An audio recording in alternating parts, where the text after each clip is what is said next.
Chapter 549. During the period of the Arcane Empire, the most dangerous monsters in the multiverse were counted. The most dangerous ones were the Archean Hatred, the Dragon of Hatred. However, the number of these Archean Hatred was very small. Many of them were sealed or sleeping in some corner of the multiverse. The second-tier monsters were the Abominations. In fact, some people classified the Abominations and the Archean Hatred together. After all, some Abominations were very powerful. The third-tier monsters were the Archean Villains. Usually, the challenge level of the Archean Villains was above level 25. The first Archean Villains were said to be born from the fusion of evil gods and evil forces. The Archean Villains had great power and were very corrosive, but their consciousness was usually very chaotic. The Abomination. Hathaway said with a solemn expression, the power he radiated during this period of time has caused the beast to mutate. It means that his power is recovering. The Wizard Tower has been in disrepair for a long time and is short of energy. He is about to lose control. If we leave him alone and let him recover, it won't take long for this Abomination to break free. By then, the whole northern land will be in a disaster. The reason why the Arcane Empire ranked the Abominations and the Archean Hatred at the top was that they had the power to destroy a main material plane.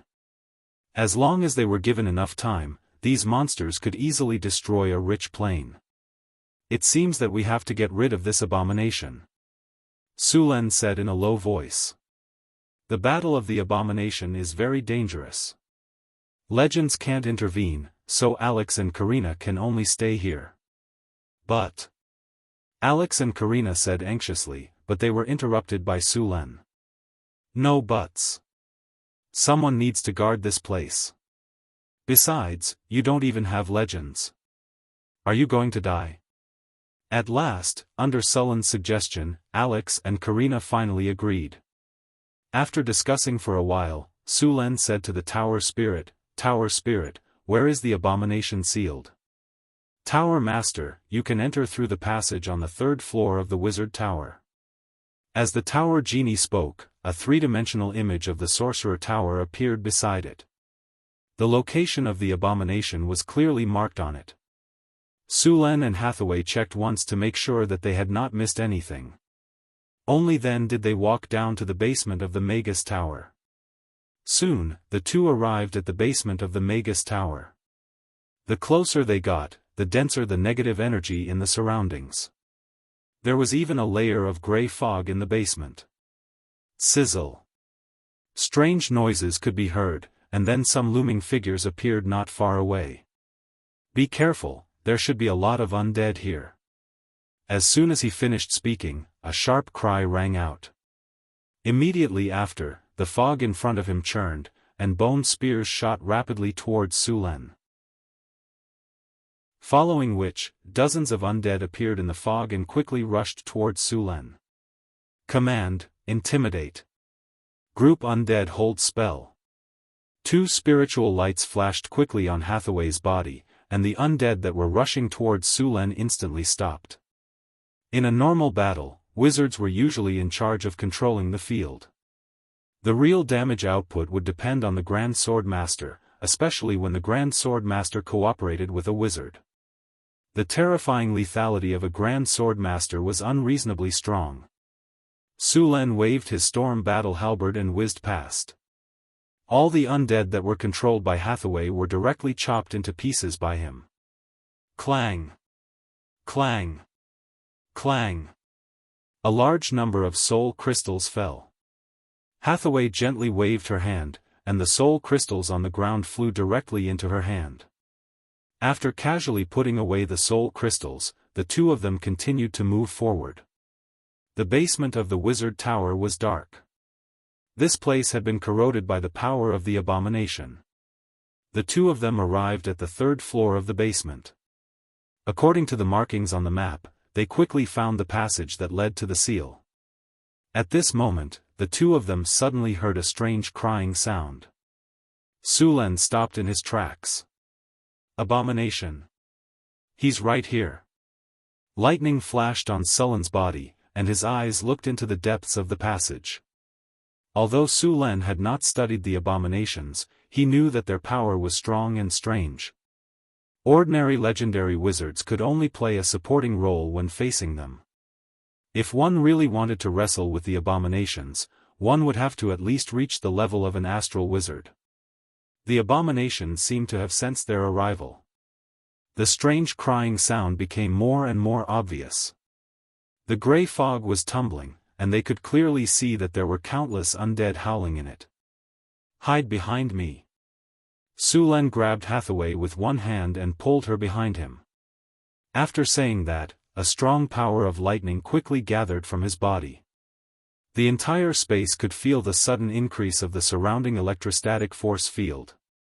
Then, dazzling lightning tore through the darkness and completely dispersed the layer of fog.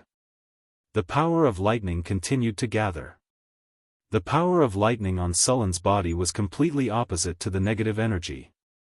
At this moment, Su Len completely detonated the power of lightning. Endless power of lightning exploded at this moment, and the entire space was as bright as day. Countless lightning snakes moved back and forth in the air. The surrounding fog tumbled violently as if it was boiling. The ghosts and undead creatures hiding in the fog screamed, and their bodies melted quickly. Suddenly, a large number of soul crystals fell to the ground. The surrounding fog dissipated completely.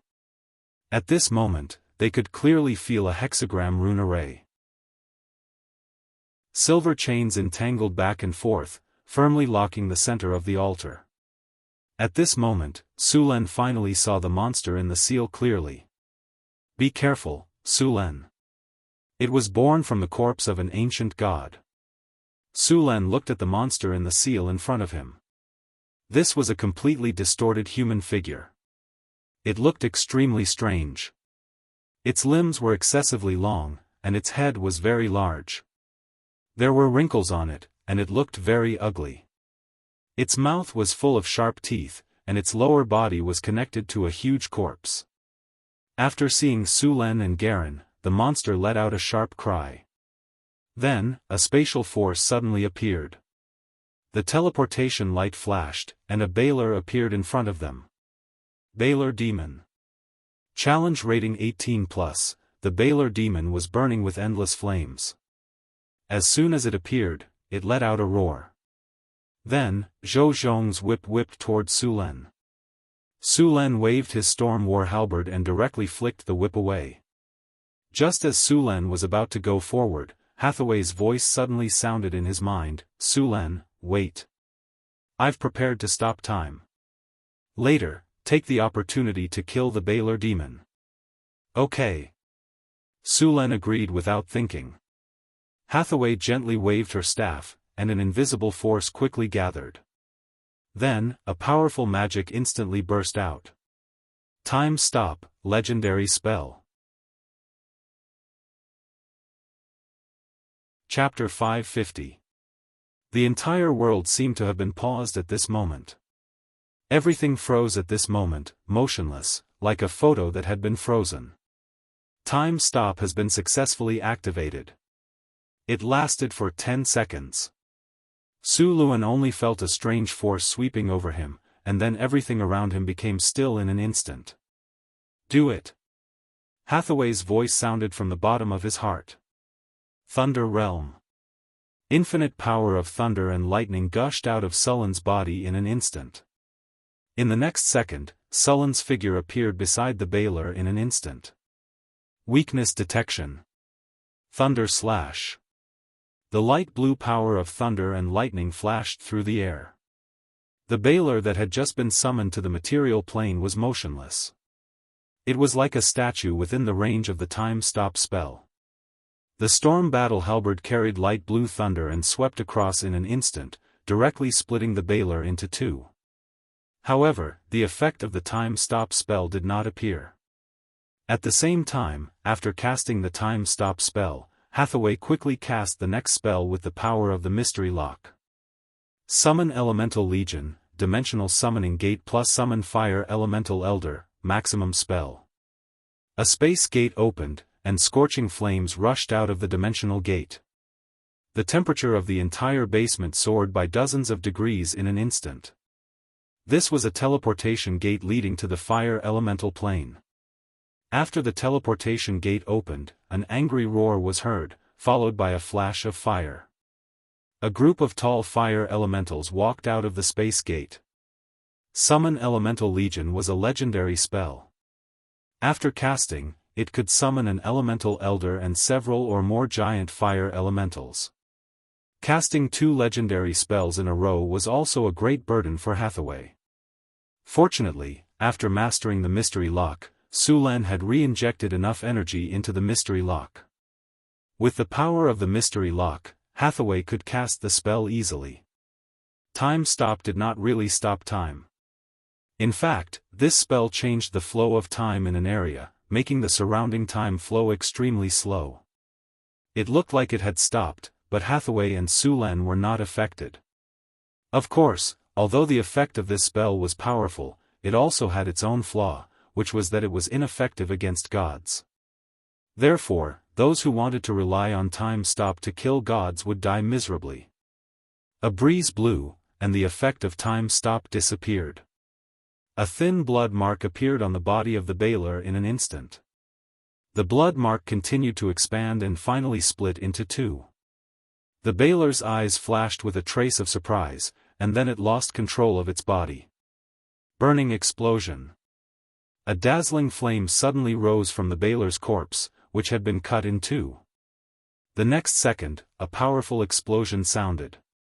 In the midst of this explosion, a pale gray soul let out an angry roar and was about to teleport back to the abyss. However, before the teleportation could be activated, a dimensional anchor instantly struck the soul, and the teleportation light was instantly interrupted. Immediately after, another light flew by.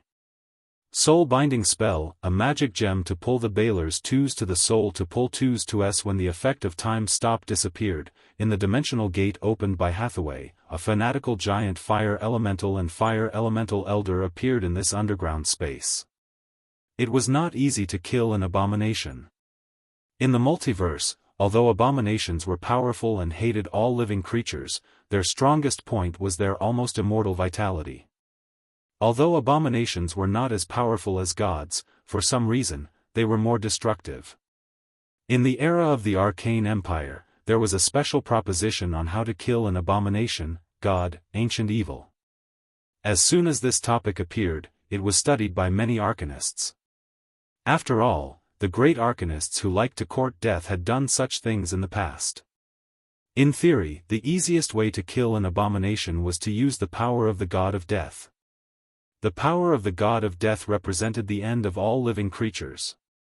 For others, abominations might be difficult to kill, but the god of death was an exception.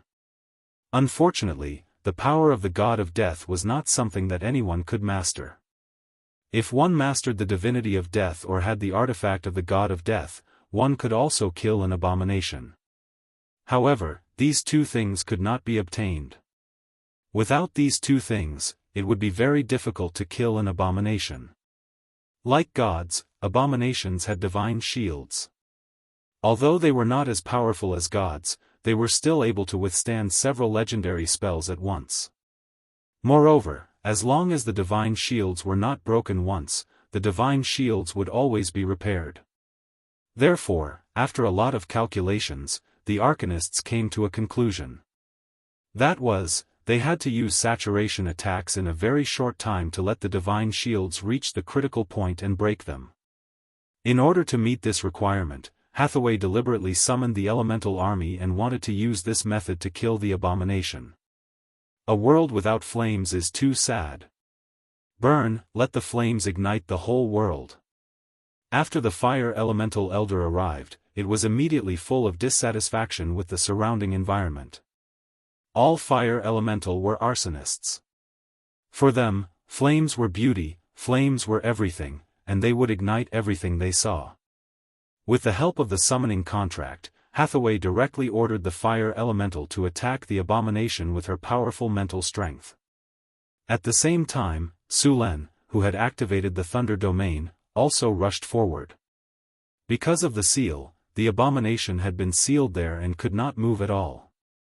Moreover, under the seal for thousands of years, its strength had dropped to the bottom. Now was the best time to kill it. Endless flames continued to explode.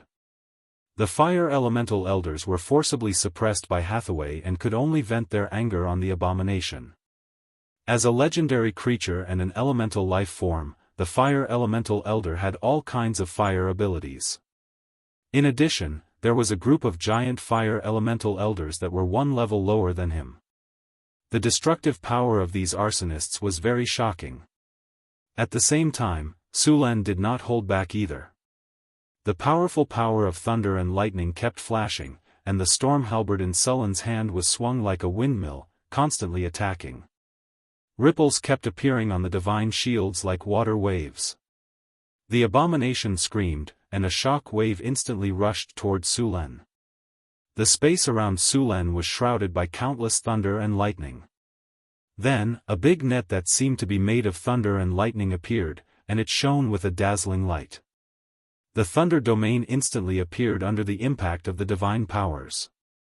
The divine powers that were full of evil and destruction completely disappeared under the countless thunder and lightning.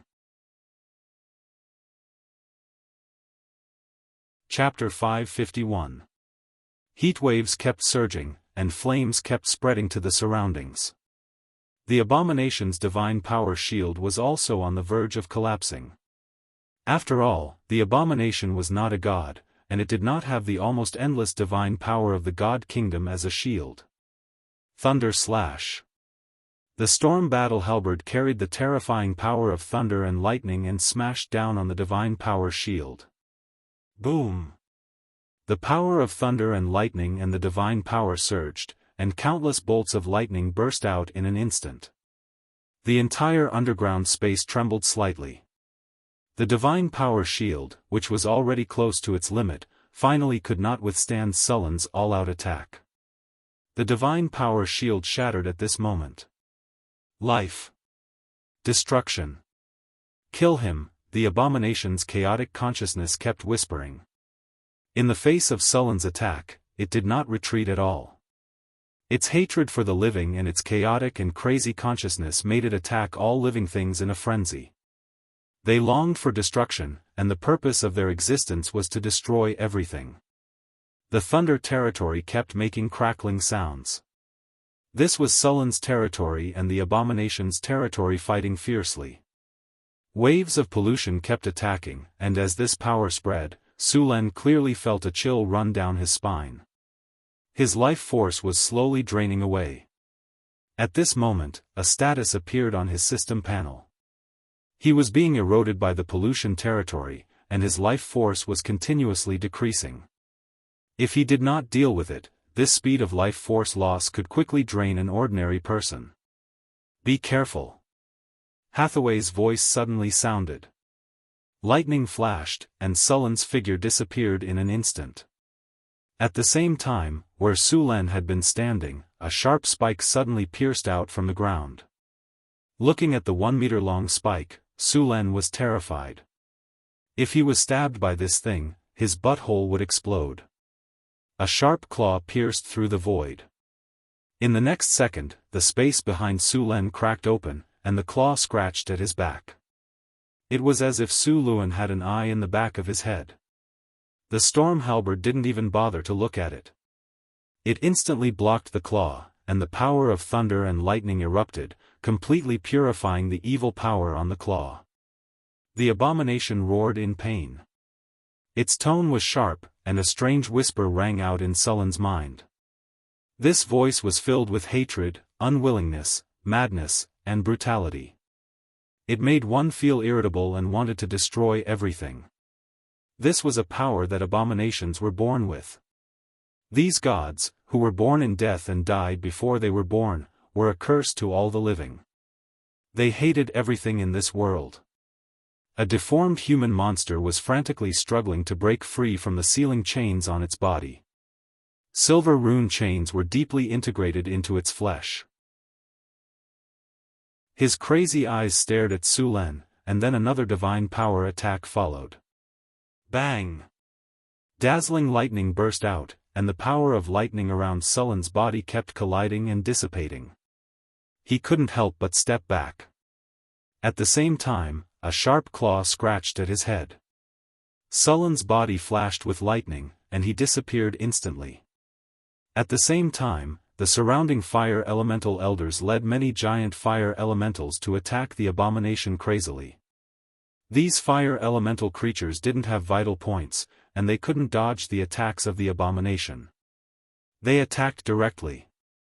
Under the attacks of the abomination, the energy shield on the surface of Sullen's and Hathaway's bodies kept shattering. Only half of the summoned fire elementals were left. However, the crazy fire elementals didn't care about this at all. Fire elementals were summoned elemental creatures. After they died, they would be resurrected in the fire elemental plane. Devour divinity.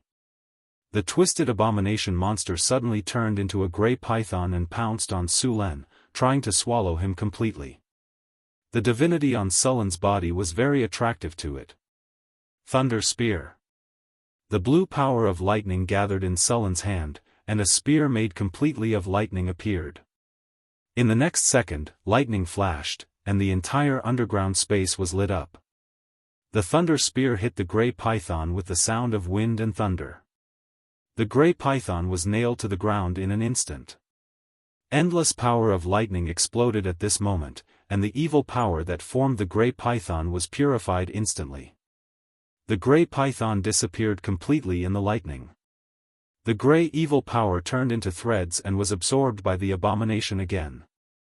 Even so, it wasn't easy to bear. Rumble. As the ground trembled, the abominations became more and more berserk. Not being able to kill Suluan made them feel very berserk, and the abominations became more and more dangerous. Apart from their own power, they could also use their divine power. The berserk abominations instantly revealed sharp claws and continuously attacked Suluan. It had the power to control space. Space cracks kept opening, and any part of Sullen's body could be attacked by the abomination. This space ability was very disgusting. Although it was trapped and couldn't move, it could attack the surroundings continuously through these spaces. The target was small and fast, and there was almost no warning. If Sulan hadn't awakened the sixth sense talent, which gave him the ability to predict danger in advance, he would have been caught by the abomination. Although there would be some space fluctuations when space spells were used, the time was too short. Hathaway wanted to use space imprisonment, but it was torn apart by the abomination. The abomination could only tear a small space crack each time, but Hathaway's space imprisonment needed to cover a large area. It was a waste of effort to break the surface. The ferocious claws kept attacking, and Sullen's storm battle halberd danced quickly to counterattack. Dark devouring claw. The sharp claws were mixed with strong evil power. However, the target wasn't Sulen, but Hathaway, who had been hiding behind. Dodge. Sullen's body flashed, and the storm battle halberd was waved quickly. Hathaway didn't panic at all in the face of the abomination's attack. Her body flashed, and she disappeared instantly. At the same time, a frightening elemental wave appeared. Hathaway's body appeared on the other side of the abomination, and a gray magic ball with strong elemental waves flew out instantly. Annihilation magic ball. Boom. Roar. The abomination roared in pain, and the annihilation magic ball melted a part of its body. Drops of black blood splattered on the ground. After the attack worked, Hathaway didn't chase after it. Her body flashed and disappeared instantly. The moment she disappeared, a sharp bone spur pierced out from the ground. Thunder slash. Sulen waved the storm battle halberd and appeared around the abomination. Then, he slashed at the abomination's body. Slash. The sharp halberd cut a hideous wound on the abomination's body. Chapter 552. The earth trembled. The shockwaves from the battle between Sulen and the abomination kept coming. If it weren't for the fact that the area where the abomination was sealed was a special half-plane, the entire wizard tower might have collapsed. Even so, there were still continuous vibrations. On the astrology platform, Alex and Karina were looking at the screen projected by the tower spirit in the hall. It was the scene of the battle between Sulen and the abomination. However, Sulen was moving too fast on the screen, so the two couldn't see the battle clearly. They could only determine Sulen's position through the flashing lightning in the air. The fire in the projected image was gradually extinguished. There weren't many fire elements summoned by Hathaway left. The battle was getting more and more intense. Although Sulen would hurt the abomination to a certain extent every time he attacked, the abomination could recover quickly by relying on the god's corpse that had merged with him. What should we do? Can Suren and Hathaway win? Looking at the picture in front of her, Karina asked Alex with some uncertainty. Alex, who was eating sunflower seeds with relish, came back to her senses. She stared at Karina with her eyes wide open and said with uncertainty, Sulen should be able to win. If he wasn't confident, Sulen would have told us to retreat. If they couldn't win, they should run. This was what Sulen told them. If they met an enemy who was stronger than them, they should never fight head-on. There was no shame in running if they couldn't win. It was okay even if they suffered some losses. They just had to get back at the enemy in the future. This level of battle wasn't something that the two of them could interfere with. Therefore, even if they were anxious, they couldn't do anything. If an enemy below the legendary level entered the battlefield, they probably wouldn't even be able to withstand a single attack from the abomination. Rumble. The shockwaves from the battle came, and even the wizard tower shook slightly. The abomination became even crazier. Sulen's attack just now had made it feel intense pain. As an abomination that was born from the corpse of an ancient god and was later trapped in this place for thousands of years, the anger in its heart had made its consciousness extremely chaotic. The abomination released all the resentment that it had accumulated for thousands of years on Sulen. It could be said that it would fight Sulen to the death. Boom! A blast of divine power hit Sulen in an instant. The energy shield around Sulen could no longer withstand it and shattered with a bang. It turned into specks of light and disappeared. A bolt of lightning flashed across Sulen's body, and he disappeared instantly. Great disintegration. A green spell instantly shot towards the abomination, and the body that was hit instantly turned into powder. The abomination howled in pain, and its dark and crazy eyes instantly stared at Hathaway. Then it let out a roar, and a sound wave more powerful than Sulen's roar burst out. At this moment, Sulen felt his mind go blank, but with his strong constitution, he recovered in an instant. However, the abomination took advantage of this opportunity to attack him again. In just a moment, the abomination's sharp claws had already appeared in front of him. Rip! There was no time to dodge, and Sulen's arm was instantly cut open. The intense pain made Sulen counterattack instantly. The storm halberd tore through the air, and with infinite lightning, it instantly slashed the abomination's arm. The sharp halberd cut through the abomination's skin and along its muscles. The power of lightning also burst out at this moment. Under Sulen's great strength, the abomination's arm was directly cut off from the forearm. At the same time, Hathaway, who was further away, felt as if her heart had been hit hard. Her whole body stiffened, and her body entered a state of shock at this moment. At the same time, a spatial crack suddenly appeared above her head, and the abomination's sharp claws suddenly attacked. The sudden attack made it impossible for Sulen to help. Hathaway was about to be hit. As a sorcerer, Hathaway's physical fitness was far inferior to Sulen's. If she was hit, she would be seriously injured even if she did not die. However, as a sorcerer and a legendary sorcerer, Hathaway had many ways to save her life. Almost at the moment when the abomination attacked, rays of magic light appeared on her body. Greater chain accident activated. Spell sequence activated. Spell activated. Activate greater teleportation. Activate greater energy barrier. Activate greater deflection field. Activate annihilation ball. Activate spell order, shock. As a sorcerer, Hathaway was very clear about her own weaknesses. Therefore, she set the condition for triggering the accident spell to be controlled. No matter if it was stun, shock, or immobilize, the greater chain accident spell would be triggered automatically. The abomination's attack was indeed unexpected. Hathaway was shocked by the enemy at that moment and lost control of her body. This situation was just in line with the accident spell that Hathaway had set. A series of light flashed, and Hathaway's figure instantly disappeared, just in time to dodge the abomination's attack. She also automatically counterattacked. The annihilation ball instantly hit the abomination's claws. The claws seemed to be soaked in sulfuric acid and quickly melted like a burning candle.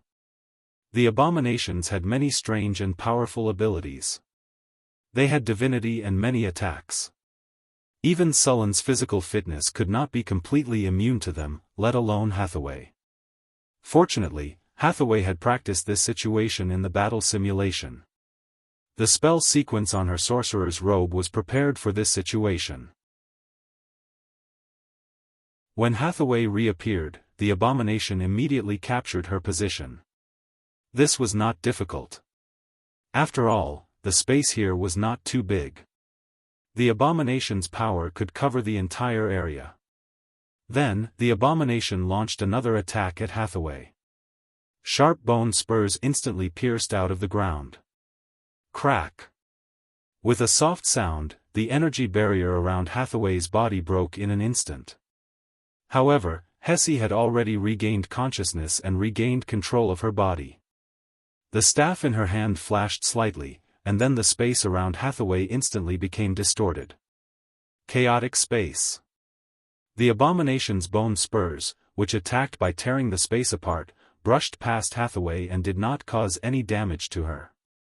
Sword of Annihilation. A light flashed, and a strange longsword instantly appeared in Hathaway's hand. In the next second, the longsword was swung, and the abomination's bone spurs were directly cut in half. Sullen's reaction was very fast. Just as Hathaway was casting the spell, a thunder spear appeared in his hand. Lightning flashed and instantly hit the abomination's body. The powerful thunder power exploded, and the abomination's body trembled at this moment. It's finally paralyzed. After seeing the effect, Su Luan cursed inwardly. All this time, his lightning power had been invincible in battle. His super-high paralysis effect had been effective time and time again. However, this time, when facing an abomination, his lightning power's paralysis effect was reduced to the bottom.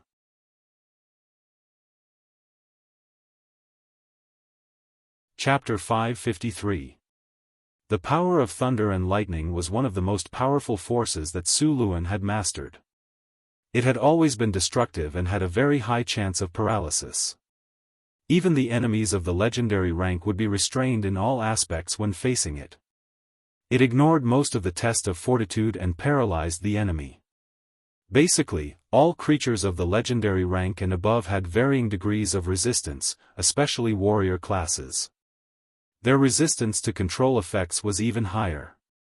Giant dragons' strong bodies allowed them to be immune to 80% of the control effects. As for ancient evils, their immunity was even higher. These monsters had a high chance of being paralyzed by Sullen's power of thunder. However, when facing the abomination, the paralysis effect of Sullen's power of thunder was reduced to the lowest. A strange power weakened the effect of Sullen's power of thunder. This way, the ceiling effect of Sullen's power of thunder was not ideal. Of course, if the power of thunder's paralysis effect was not good, the other control effects would be even weaker.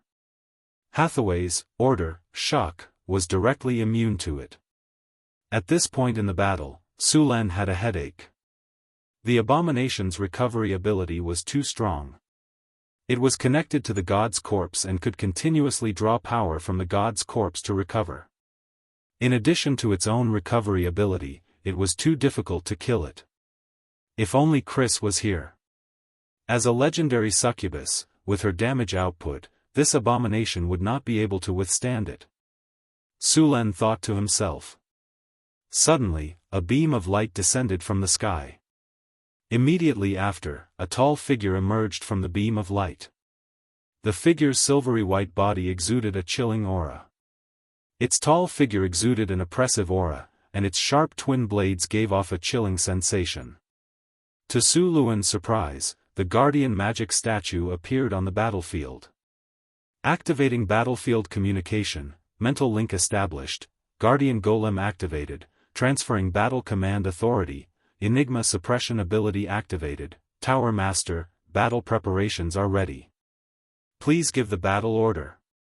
The cold mechanical voice of the tower genie sounded in Su Len and Hathaway's hearts. At the same time, Alex and Karina's voices sounded in their hearts. Su Len, do your best. We've already blessed the guardian golem with spells, so we can start the battle immediately. Yes, we must kill that monster. Don't worry, we'll definitely destroy it this time. Su Len said proudly when he saw the guardian golem in front of him. The guardian golem had fought with Su Len for a long time. Even if it was slightly weaker than Su Len, it still had the combat power of a high-level legendary mage. With the addition of the guardian golem, its combat power had completely met the requirements. Activating elemental fission shield. Chi raising chop activated. Weakness detection activated. Silver sacred sword, legendary, charging. Armor break effect activated. Sharpness effect activated. Greater haste activated. Along with the tower genie's cold voice, the guardian golem instantly went all out. Summon the undead army. Gusts of chilly wind suddenly blew, and the surrounding fog quickly gathered. Hazy shadows appeared one after another. These vengeful spirits that had been awakened by the abomination emitted a strong aura of death. As soon as they appeared, they pounced on Su Len. Summon evil creatures. A portal appeared, and in the next second, various twisted and ugly monsters appeared. A black mass of monsters surged out from the dimensional portal. Twisted shadows, mutated monsters, petrified lizards, spiked lions, and so on. After sensing danger, the abomination immediately summoned an army of monsters. These monsters in front of him instantly crowded the surrounding space.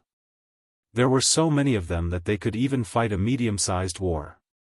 After seeing this situation, Su Len did not care at all. To be honest, although the number of monsters and undead summoned by the abomination this time was large, their quality was too poor. One must know that he used to be invincible on the battlefield. The army of monsters in front of him was completely insignificant. The guardian golem's tall figure rushed up directly, and its two demon slayer blades were invincible. None of the monsters were a match for it. Wherever it passed, it was like cutting chives. Su Len took out an exquisite flag, and the enormous power of thunder and lightning in his body exploded instantly. Infinite power of thunder and lightning gathered in this space, and in the next second, countless thunderbolts exploded instantly. Lightning storm. A strong power of thunder and lightning rose from Sullen's body. The storm and lightning enveloped the entire space, and countless thunderbolts slithered around like thunder snakes. The originally crazy monsters seemed to be shocked by the scene in front of them. At this time, Su Len looked like the legendary thunder god. Countless thunderbolts appeared under his control, and in the next second, thousands of thunderbolts exploded instantly. The entire world was filled with the sound of thunder and lightning, and for a time, screams could be heard one after another. After activating the thunder domain and borrowing the power of the wind dragon flag, Su Len once again performed the lightning storm. Although the power of the lightning storm was somewhat weakened because it was in an underground environment and could not borrow the weather, the area of the lightning storm was not very large. As a result, the range of the lightning storm was smaller, and the thunderbolts were more concentrated. The lightning storm enveloped the entire space, and all the monsters had nowhere to hide. Even the abominations could only take this attack head-on. Thunderbolts raged in the underground world, and the summoned undead army had no place to hide under such a saturated attack. The power of thunder and lightning was more harmful to the undead creatures. In just a breath's time, a large number of undead creatures were directly purified by the thunder and lightning. After the lightning storm lasted for more than 10 seconds, all the summoned monsters were wiped out. The ground was filled with corpses that had been electrocuted into talking corpses. Even the abomination had many wounds on its body, but with its powerful recovery ability, these wounds were quickly healed. The power of thunder and lightning dissipated, and a tall figure quickly rushed over.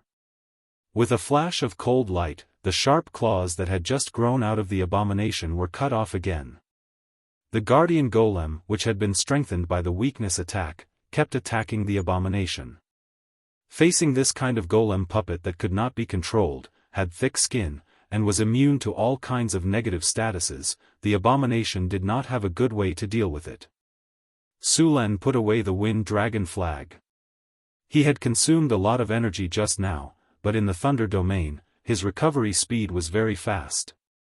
With a flash of thunder and lightning, Sulen appeared in front of the abomination with the storm halberd in his hand. The human and the golem were like butterflies flying through flowers, constantly attacking the abomination rapidly. Many wounds appeared, and the abomination roared angrily and attacked crazily, but its counterattack was getting weaker and weaker.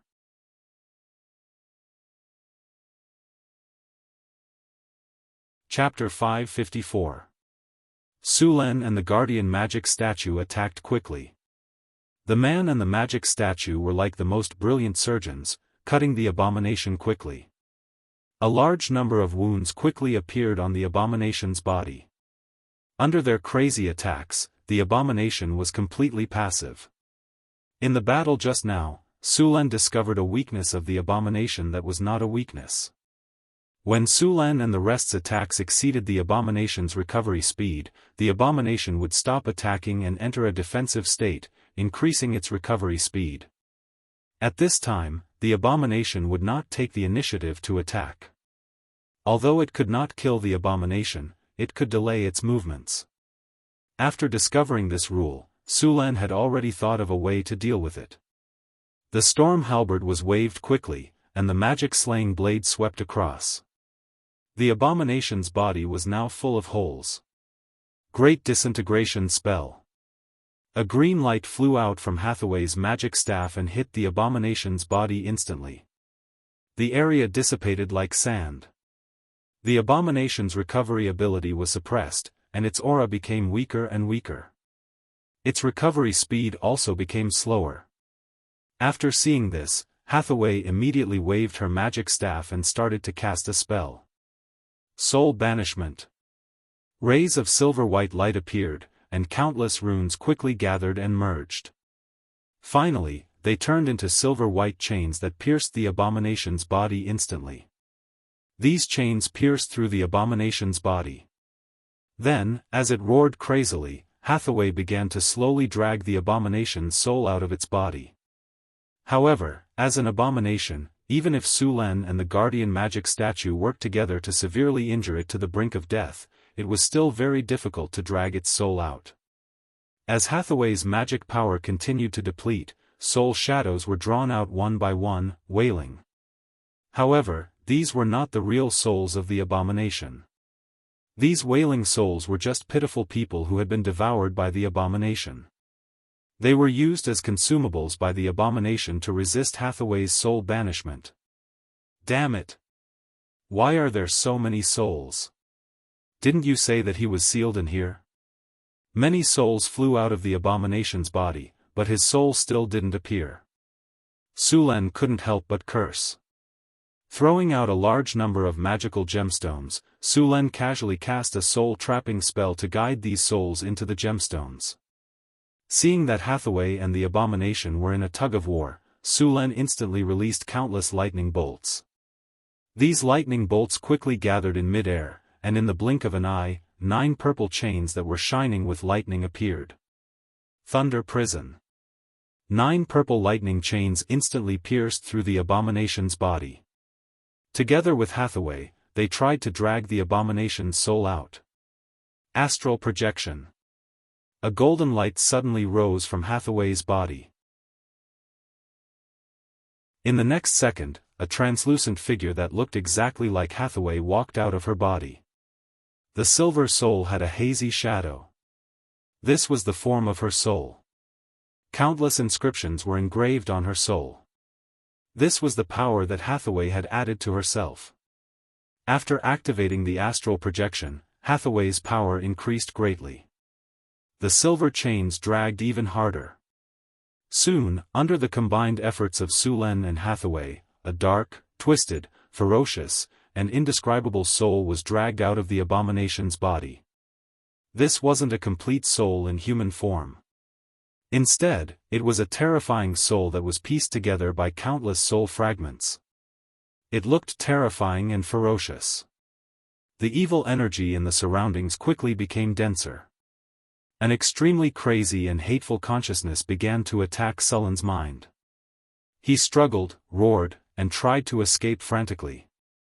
He resisted the pulling power of the silver chains and the purple lightning chains.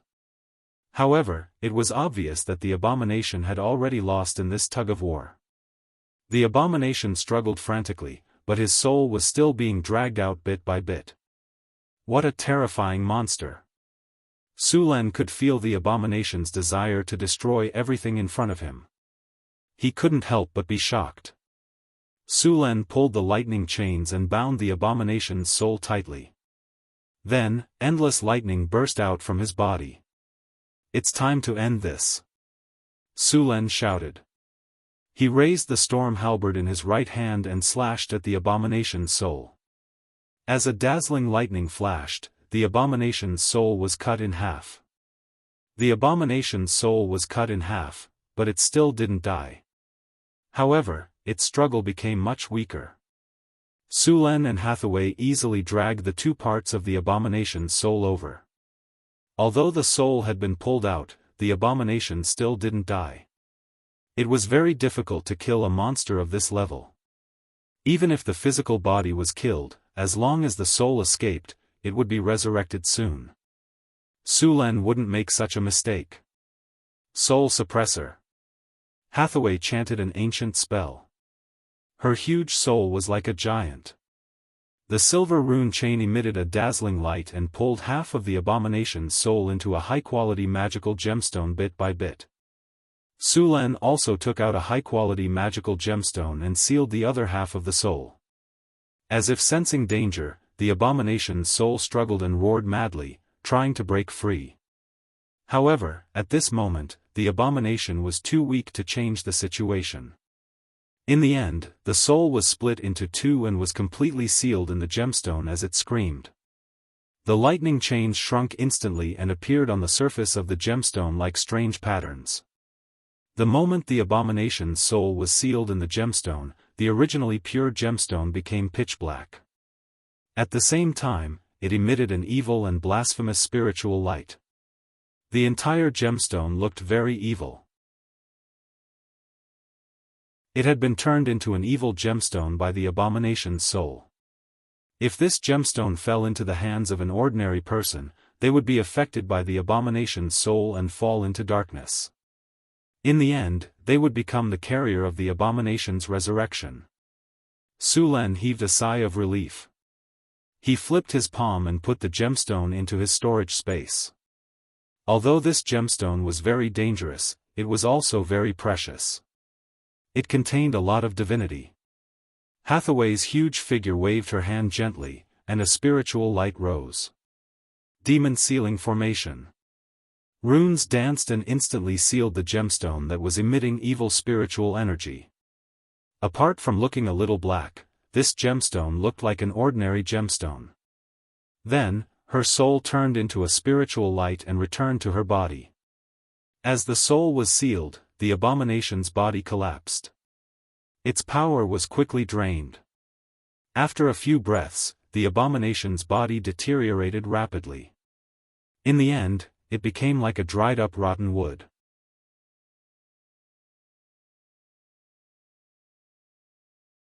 Chapter 555.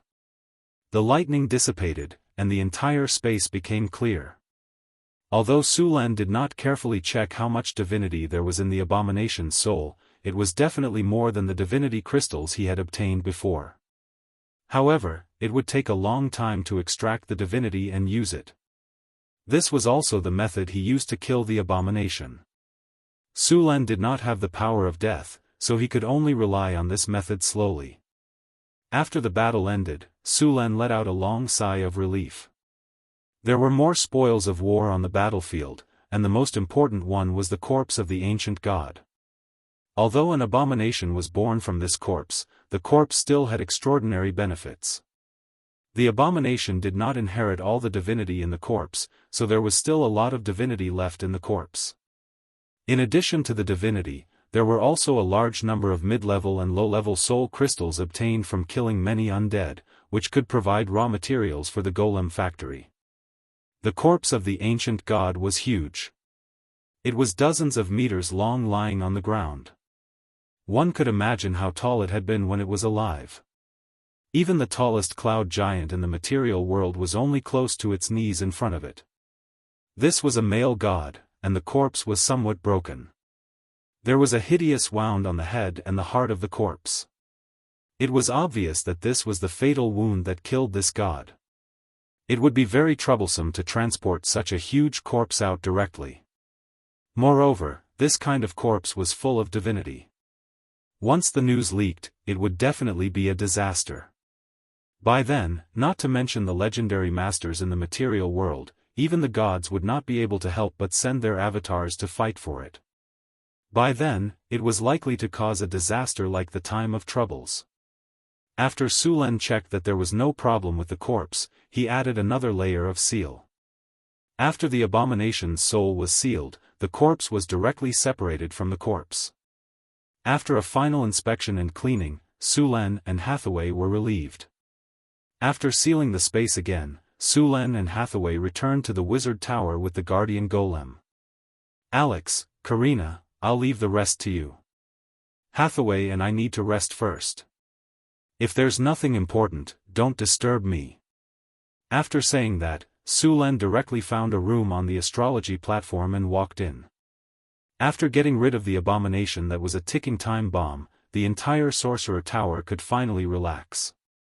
Without the threat of the abomination, the restoration of the sorcerer's tower was on the right track. The wizard tower had been sealed off for thousands of years, and many parts of it had been damaged. The repair work was tedious, but the good thing was that the core area wasn't damaged. Alex and Karina could do the job. Sulan came to a room and waved his hand casually. A gust of wind blew through the room and cleared all the dust. Then, he closed the door and began to check his harvest. After the battle, Sulan did not pay attention to the system notification. He only had time to check it now. The battle is over. Congratulations, host. You have successfully killed an abomination.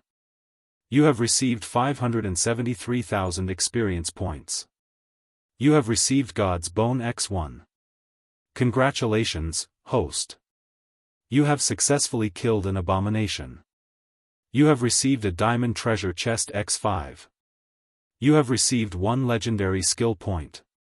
Congratulations, host. You have received an epic victory. Battle of the Abomination, Legendary Battle, May 1689 of the Wuxia calendar.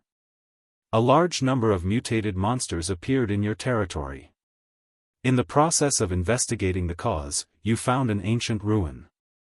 In the process of exploring the ruin, you learned that this ruin was used to suppress an abomination.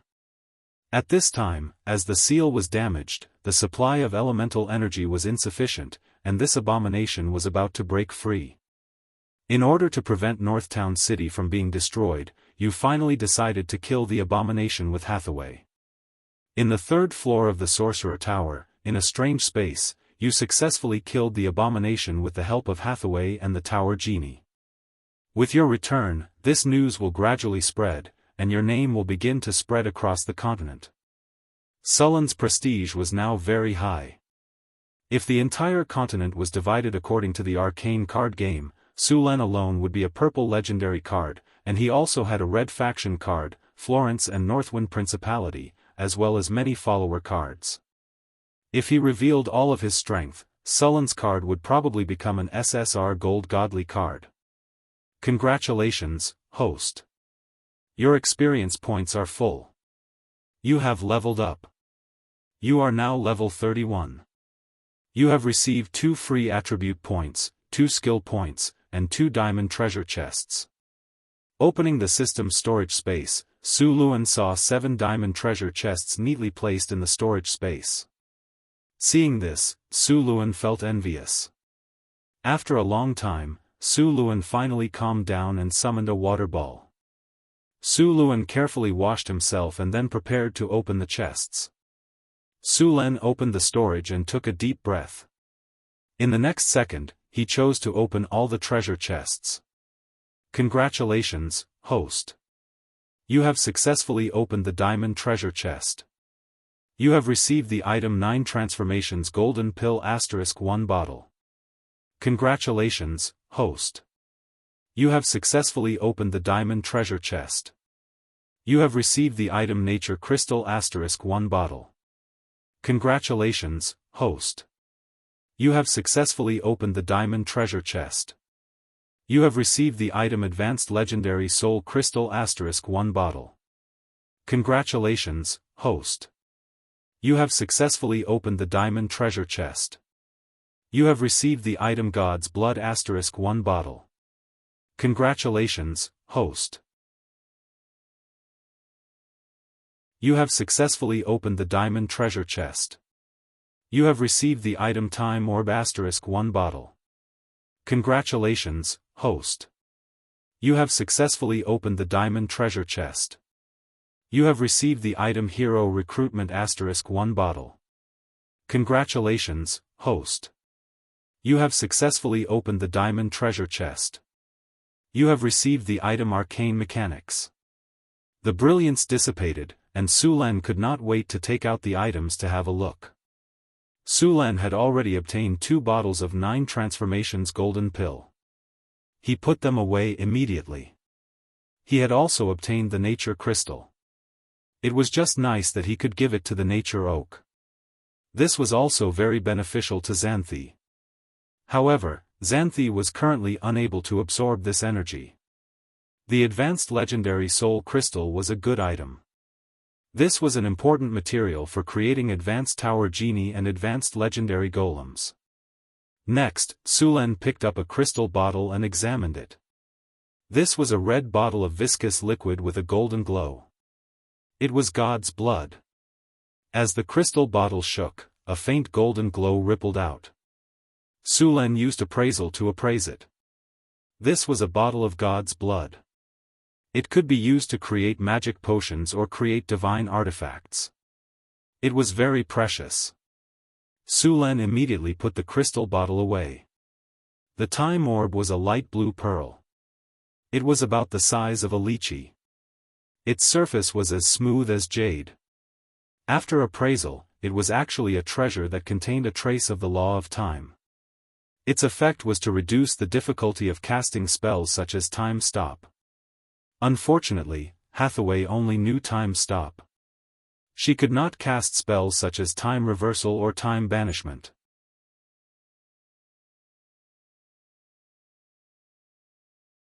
Chapter 556.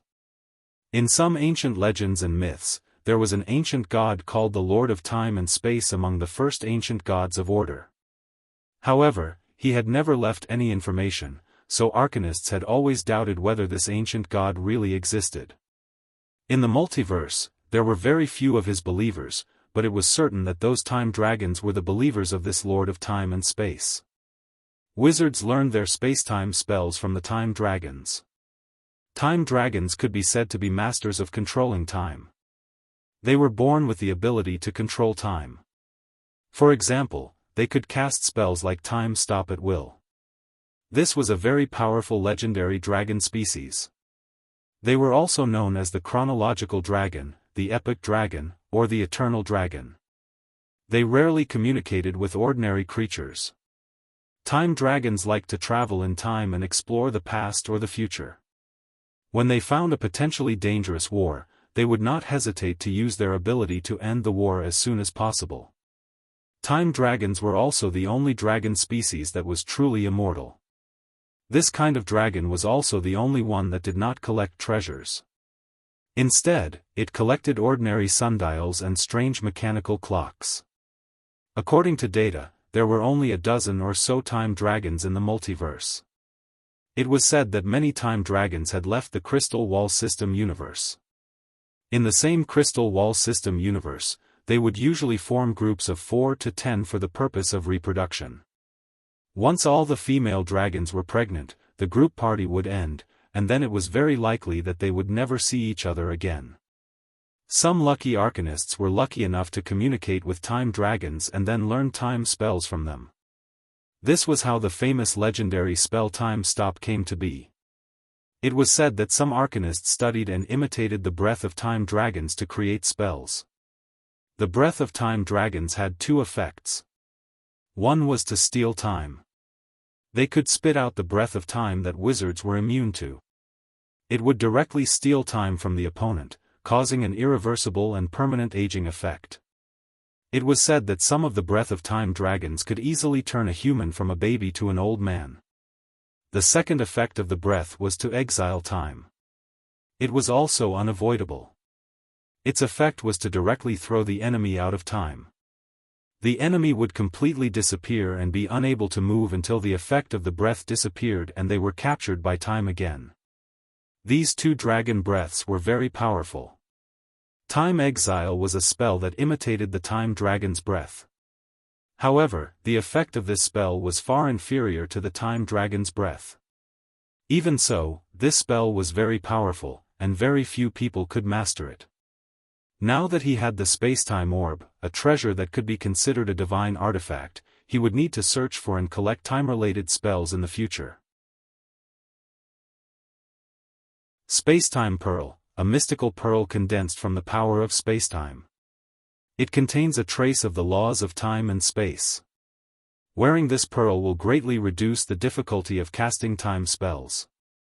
Moreover, the wearer will grasp a portion of the power of time. Effect: immune to slow. Immune to dimensional anchor and other positioning spells. Immunity time stop. Time control. The effects of time and space spells are increased by 100%. Casting difficulty is lowered by 1 spell rank. Time control: you have the power to control time in a small area, which allows you to move faster. With this spacetime orb, Hathaway's strength had increased by a large margin. The most obvious one was the time stop spell. The difficulty of casting it was directly reduced from the 9th circle to the 8th circle. Coupled with the effect of controlling time, it had reached the point of instant casting. If she could master other time-related spells, the role of this orb could be maximized. Sulen decided to give this spacetime orb to Hathaway to use. The last 2 items were left. One of them was a hero recruitment token. This thing looked very similar to the recruitment token he had obtained before, but there was an additional word, hero, on the token. After using appraisal, he found that this thing just solved his urgent need. Hero recruitment token: this is a promise from a hero. After using it, you can recruit 1 to 3 wandering heroes to join your command. Of course, you need to pay the hero's reward. Note: the user's identity will affect the quality of the recruited heroes. Sulen had decided to build Deepwater City some time ago and was ready to open up sea trade. Originally, he was worried about the lack of manpower and that there would be no one to manage Deepwater City. As for letting the nobles of the Kingdom of Florence manage it, Sulen did not trust them. Now that he had the hero recruitment token, this problem was solved. Sulen put away the hero recruitment token. He planned to use it when he returned to Northgard City. The last item was a book called Magic Mechanics. Sulen briefly flipped through it. This book recorded a lot of knowledge about magic mechanics. It was all-encompassing and had many applications. For example, it could be used to upgrade golems, the energy channel of wizard towers, the structure of buildings, and even the construction of floating space city needed a lot of knowledge. After putting away these things, Su Lin began to check the rewards after this upgrade. After all his attributes had reached 50, if he wanted to increase his attributes, he would need 3 free attribute points to increase 1 attribute point. Su Lin was not in a hurry to increase his attributes. His current attributes were already very high, so he did not lack 1 or 2 free attribute points. As for the 9 transformation golden pills, he was going to give some to the others. After all, Alex, Karina, Phyllis, Xanthi, and his 2 personal maids had not reached the legendary level. It would be better to give it to them. Su Lin chose to use the 2 normal skill points he had obtained when learning spells. These skill points could speed up the learning of spells. As for the legendary skill point, Su Lin planned to use it to upgrade his Iron Will talent. This talent was a little special and very useful. When fighting against high-level monsters, he would often encounter Iron Will. Just like a dragon, ordinary people did not even have the courage to stand beside it, let alone attack it. Iron Will might seem useless, but it was indispensable. After using the legendary skill points to upgrade, Iron Will talent was upgraded to Advanced Iron Will. If he wanted to upgrade it to legendary, he would need to use 1 more legendary skill point. In addition to these gains, Su Lin also obtained a piece of God's bone. After using Identify, he found that it was a high-grade material. God's bone looked similar to bones, but it was made of jade. There was a trace of golden light on it, and it was very hard. It could be used to make high-grade magic items. It was a very precious material. Su Lin wondered if he could try to make a divine item with the God's bone and God's blood. P.S. Read a book. The world enters the Age of Lords. Read it if you like.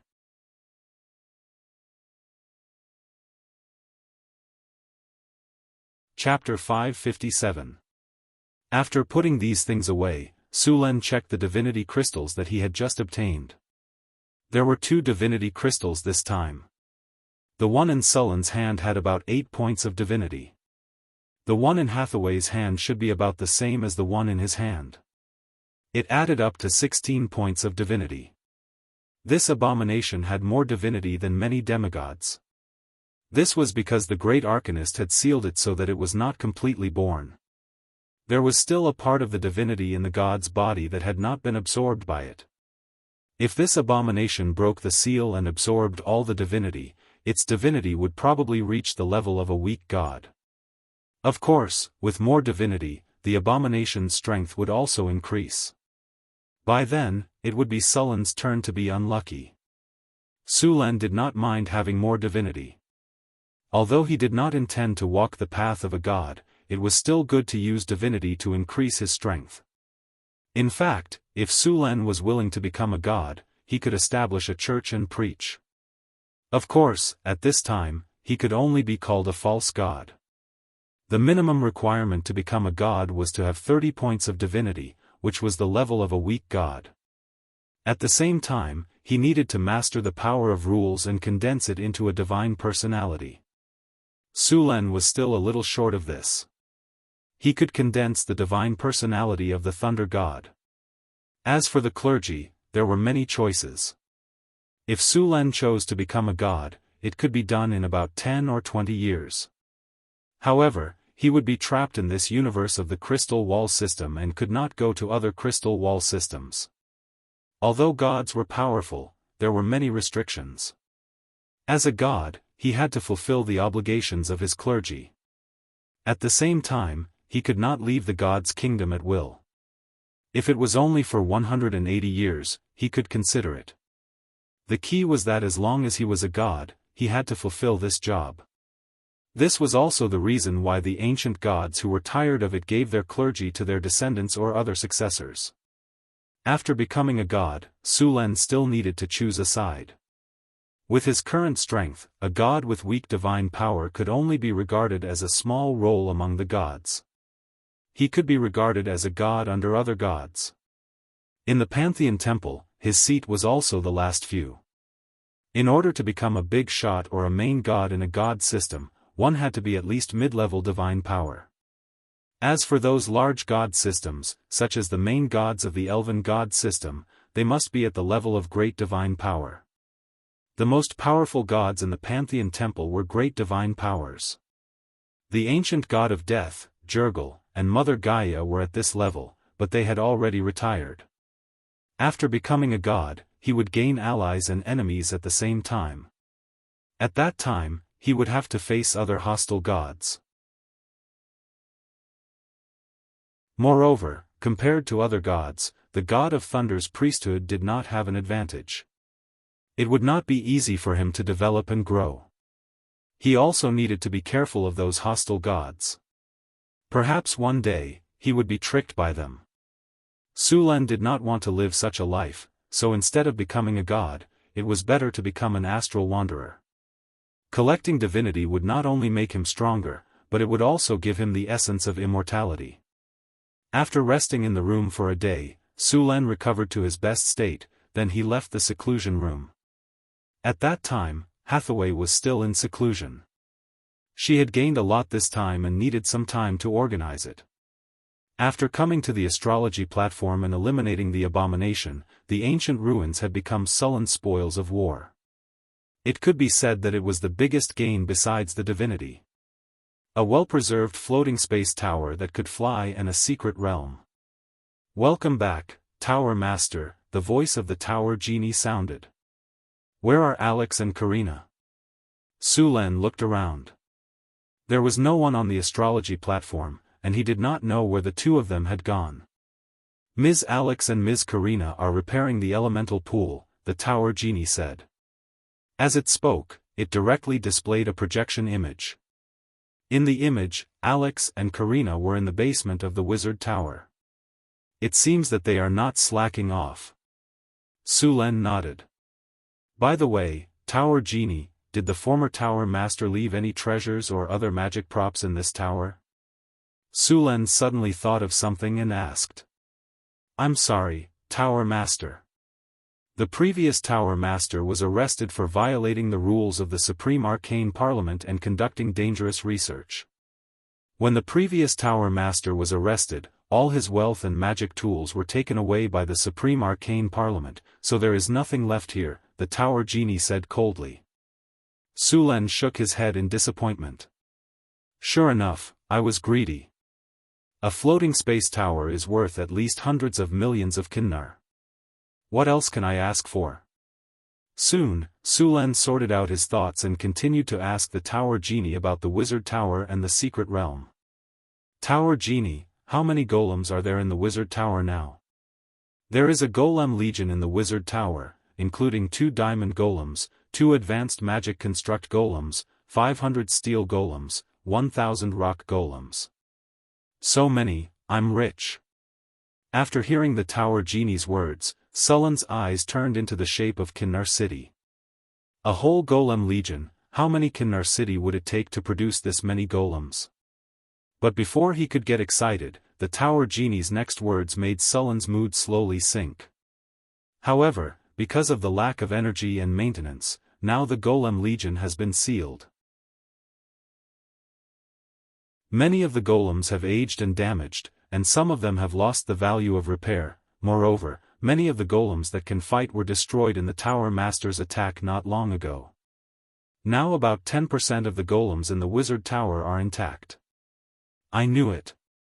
Suddenly falling from heaven, Sulan's face was a little gloomy. 2 advanced magic construct golems have been damaged, but the diamond golems are intact. The advanced magic construct golems are damaged? How? Sulan asked in surprise. The Tower Master destroyed them himself. The Tower Genie's cold voice echoed in the astrology platform, and at the same time, a video was projected. It was the scene of Sulan attacking the Wizard Tower. 2 advanced golems that were obviously different from the steel golems were destroyed by Sulan and Hathaway. Okay. Seeing this scene, Sulan was a little embarrassed. Because the 2 advanced golems lacked energy and maintenance, one of them was directly destroyed by Hathaway's disintegrate spell. The item destroyed by the disintegrate spell would lose its magical effect, and coupled with the lack of maintenance, this golem had lost the value of repair. The other one was slightly better. It was destroyed by Sullen's lightning spear, and could be repaired. The two diamond golems were preserved because the tower genie had insufficient energy to activate the guardian golems, but they still needed to be repaired. After all, after such a long time without maintenance, many of the internal parts had aged.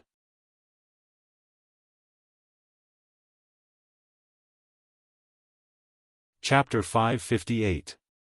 Although the legendary golems were powerful, they also needed to be maintained on time.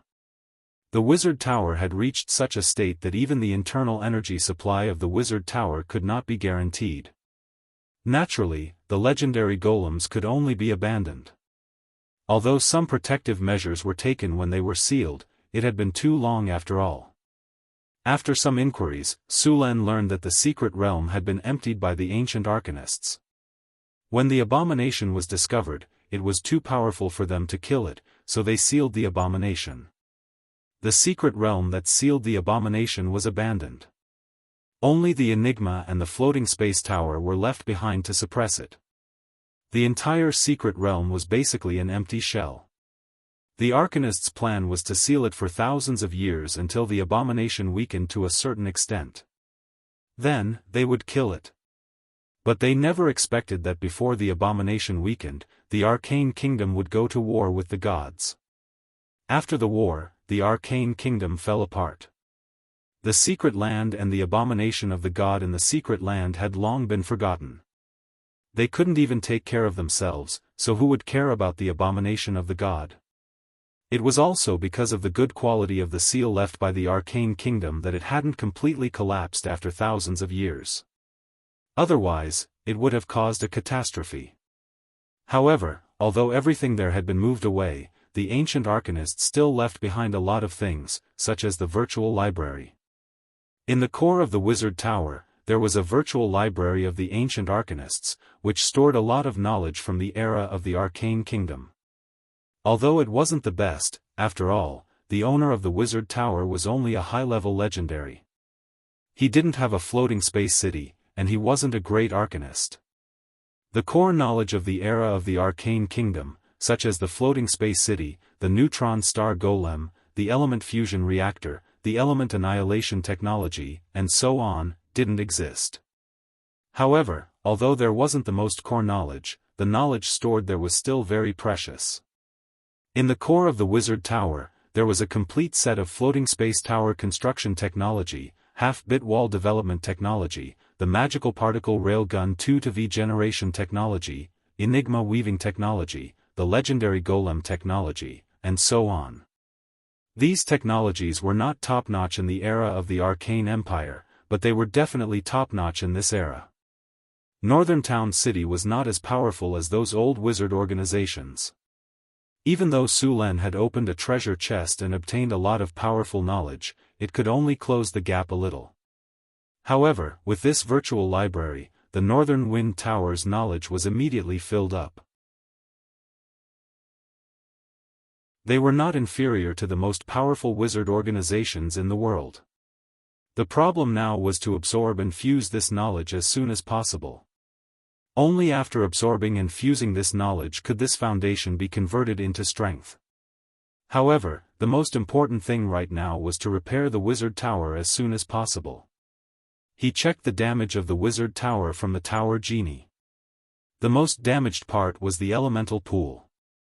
The energy circuit and rune engravings were also damaged. Some parts of the magic steel were severely rusted and needed to be replaced as soon as possible. Originally, if there was enough energy in the wizard tower would activate protection. These energy circuits were protected by mana and would not be damaged. Now, they could only replace them with new ones. Fortunately, the entire wizard tower was built with obsidian and was blessed with a permanent hardening spell.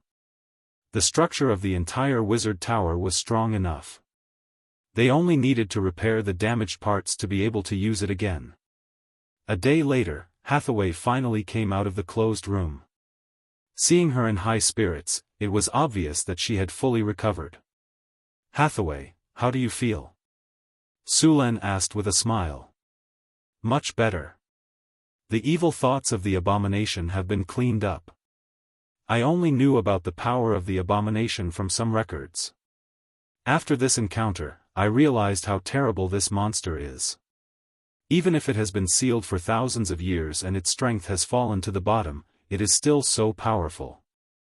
I can't imagine how powerful it is when it is in its heyday. No wonder it is called the Terminator of civilization," Hathaway said with a look of lingering fear. Sulen smiled and said, "Powerful people leave behind many benefits. This time, we got 16 divinity crystals directly from the abomination. Together with the divinity on the god's corpse, it is enough to give all the divinity of a god with weak divine power." "So much?" Hathaway said in surprise. "That's right. With so much divinity, we must keep it a secret. If even a little bit of information is leaked, our northern town city will not be able to resist the churches of the gods," Sulen said with a serious expression. "Understood." Hathaway was shocked. She immediately understood that although the divinity harvested this time was rich, it could be the source of chaos if they were not careful. As for giving up, neither Hathaway nor Sulen had ever considered this point. Also, these divinities are contaminated with the chaotic consciousness of the abomination, Sulen continued. These chaotic consciousnesses must be completely removed before the divinity can be integrated. Also, you must be careful when integrating the divinity. You can't be greedy, I know. Hathaway made a face at Sulen. I was the one who told you about the research on divinity. Now you are lecturing me. I am reminding you to be careful. Sulen raised his hand and knocked on her head. By the way, Alex, Karina, and I have searched the ruins for the past 2 days. It is so clean that rats can run away. Sulen pursed his lips and said, when the Arcanists evacuated, they took away everything that could be taken away. I suspect that if they did not need the floating space tower and the enigmatic lock to suppress the abomination, this wizard tower would not have been preserved. As for those golems, they were deliberately left behind by the Arcanists to guard this place from being destroyed by others. Doesn't that mean that we not only cleaned up the mess of the Arcanists, but also didn't get any benefits and came here for nothing? Hathaway couldn't help but say, these Arcanists are too stingy. Come on, the floating space tower, the secret realm, the enigmatic lock, the god's corpse in the basement, and the golems downstairs. These are not benefits. Alex couldn't help but say. These are props to seal the abomination. They had to leave them behind. How can it be considered a reward? Moreover, the things here are basically broken, and we have to repair them ourselves. Hathaway said with dissatisfaction. That was Sulen's true teaching. If the Arcanists were still alive, Sulen would definitely ask them for benefits. It's not that there are no benefits. The Tower Genie also keeps a virtual library, which contains a lot of technical information and various magic knowledge from the Arcane Empire. Is there a floating space city? Hathaway asked excitedly. What do you think? Sulen looked at her as if she wanted to eat **T. It's the end of the month. She's rolling on the ground begging for monthly votes. The kind that can't be kicked away.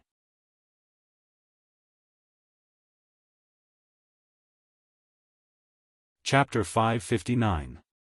Inside the Wizard Tower, Sulen, Hathaway, Alex, and Karina were repairing the Wizard Tower. With Hathaway's help, the speed of the repair sped up a lot. Since there were no materials here, Sulen even went back to the northern town city to retrieve some of the materials stored there. On the way back, Sulen met the 2 monks again. They had not left and kept saying that they wanted to suppress the monsters in the ruins. How could Sulen let them go to the ruins? He directly rejected them. After sending the materials to the ruins, Sulen temporarily left. With Hathaway there, he did not need to worry about the ruins. He still needed to take charge of the construction of Deepwater City. During this time, the second batch of construction workers had already gone to Deepwater City. Other than that, the caravan of the northern town city had also gone to the southern countries to recruit craftsmen and sailors to try to build ships. There was also one more thing that he needed to do. He needed to use the hero recruitment token in his hand. After returning to the palace, Su Len took out the token and chose to use it. A light flashed. The hero recruitment token instantly lost its luster. Then, it turned into dust and fell from his hand. A breeze blew past, and it disappeared without a trace. Ding! The host has used the hero recruitment token. The effect of the hero recruitment token has been activated. In the next 3 days, 1 to 3 heroes will come to join you. Please accept them. The system's cold mechanical voice sounded in his ears. After hearing the system's reminder, Su Len called for the guards and told them to inform him if anyone came to join him. If he was not there, they had to treat those people well. When he came back, he would then go to the secret border. Su Len also obtained a nature crystal from killing the abomination of God. He planned to continue using it on the nature oak. After arriving at the secret border, Su Len went to the nature oak's small world with ease. After sensing Sullen's arrival, the nature oak gently shook its branches as if it was greeting Su Len. After not seeing each other for a while, the nature oak had grown taller, and its nature aura had become stronger. As soon as he arrived, Su Len saw a wooden house next to the nature oak. Just as Su Len was confused, Xanthi walked out of the wooden house. After seeing Su Len, she ran over excitedly. Su Len, you came to see me. Xanthi ran all the way to Su Len. Su Len reached out and hugged her and spun her around. Xanthi's light body was soft, and had a natural floral fragrance. After a while, Su Len put her down. Did you build this wooden house? Grandpa Tree built it for me, Xanthi said excitedly. Grandpa Tree? Su Len was a bit confused. Yes, that's him. Xanthi pointed at the nature oak. You can communicate with the tower? Su Len looked at Xanthi in surprise.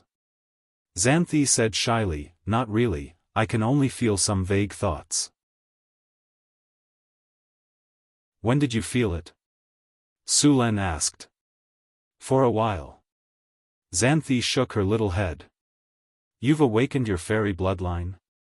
Su Len suddenly saw a pointed ear in Xanthi's light blonde hair. When did you awaken? I don't know. I just lived here for a while.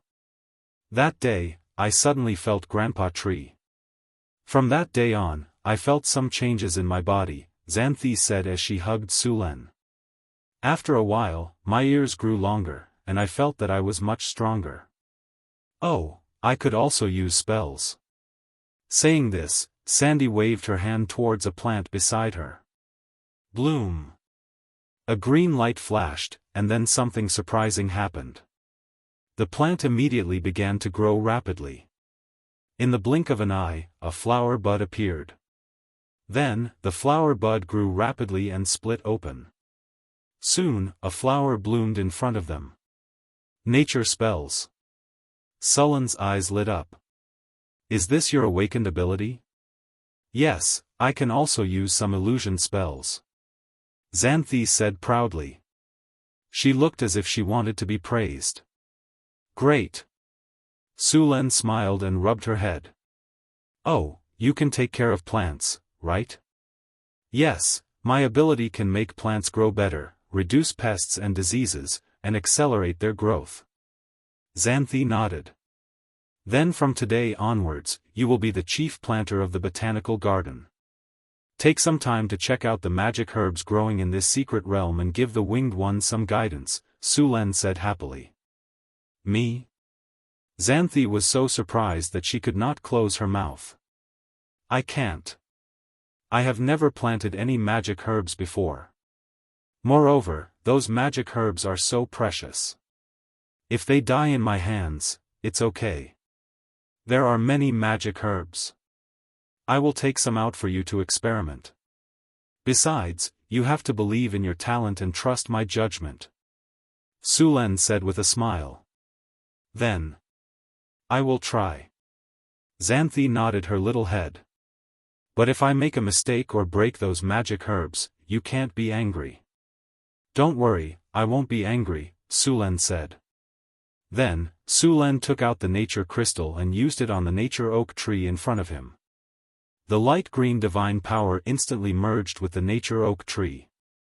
Then, the nature oak tree in front of them began to grow rapidly. The tree trunk became thicker and the whole nature oak tree continued to grow. In less than a minute, the nature oak tree in front of them had grown to a height of more than 60 meters. The branches and leaves were lush and the whole tree looked like a big green umbrella. The aura of nature in the surroundings became thicker and thicker. The surrounding plants grew rapidly in this aura. An aura of life surrounded this place. Did it level up? Su Len was surprised when he saw the changes in the nature oak tree in front of him. Su Len, Grandpa Big Tree asked me to tell you that he is grateful for your help. He has leveled up, Xanthi said happily. Su Len used Identify on the nature oak tree in front of him.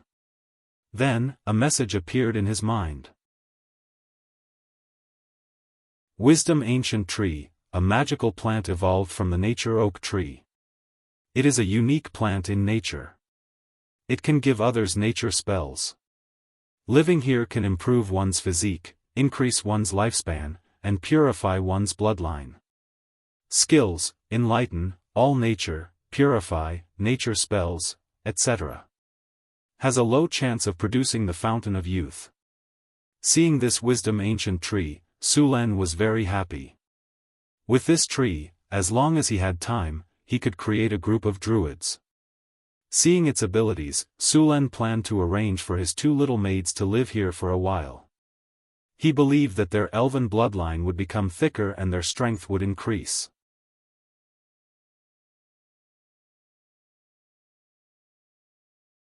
Chapter 560. Su Len was a little surprised by the wisdom tree's appearance, but it was also reasonable. After all, it had cost him 2 nature god crystals to complete its evolution. Looking at Xanthi's attributes, Xanthi had directly become a rank 1 creature after awakening her fairy bloodline. There were many types of fairies, but their strength was generally not high. For example, there was a fairy called a fairy that was about 20 centimeters in size. Their strength was generally at rank 1, and they were illusionary. Their attack power was very weak, and only the fairy queen was at rank 3. These fairies were not very strong, but because of their beautiful appearance and the fact that they could bring luck to people, they brought disaster to themselves.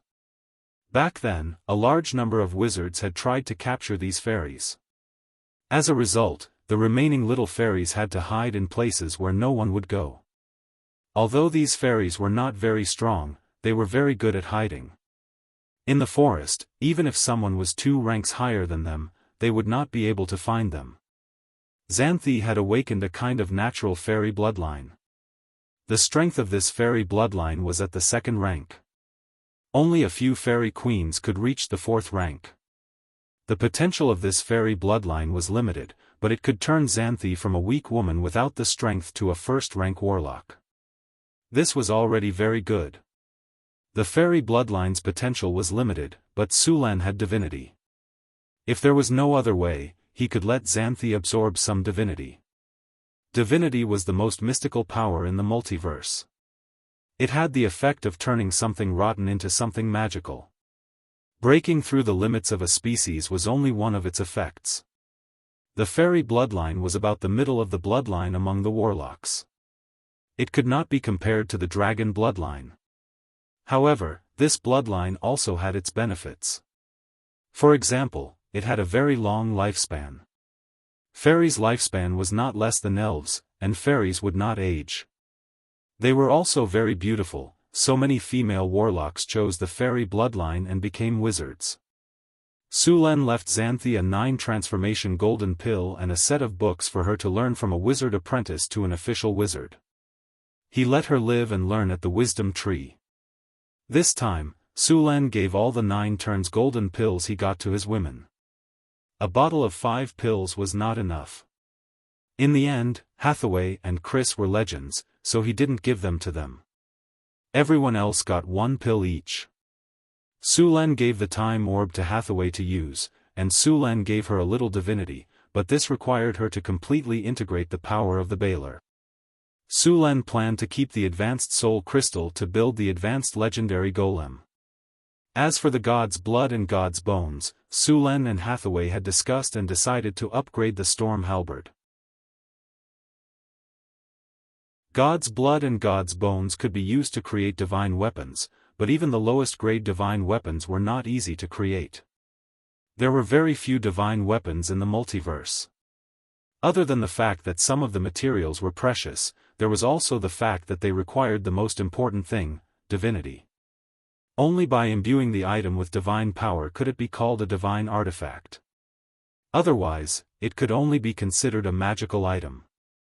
One had to know that divinity was directly related to the power of the gods. Very few gods would do this. Of course, there were also some powerful magical items that were called divine weapons. These magical items were far more powerful than other magical items, such as the Lich Ring.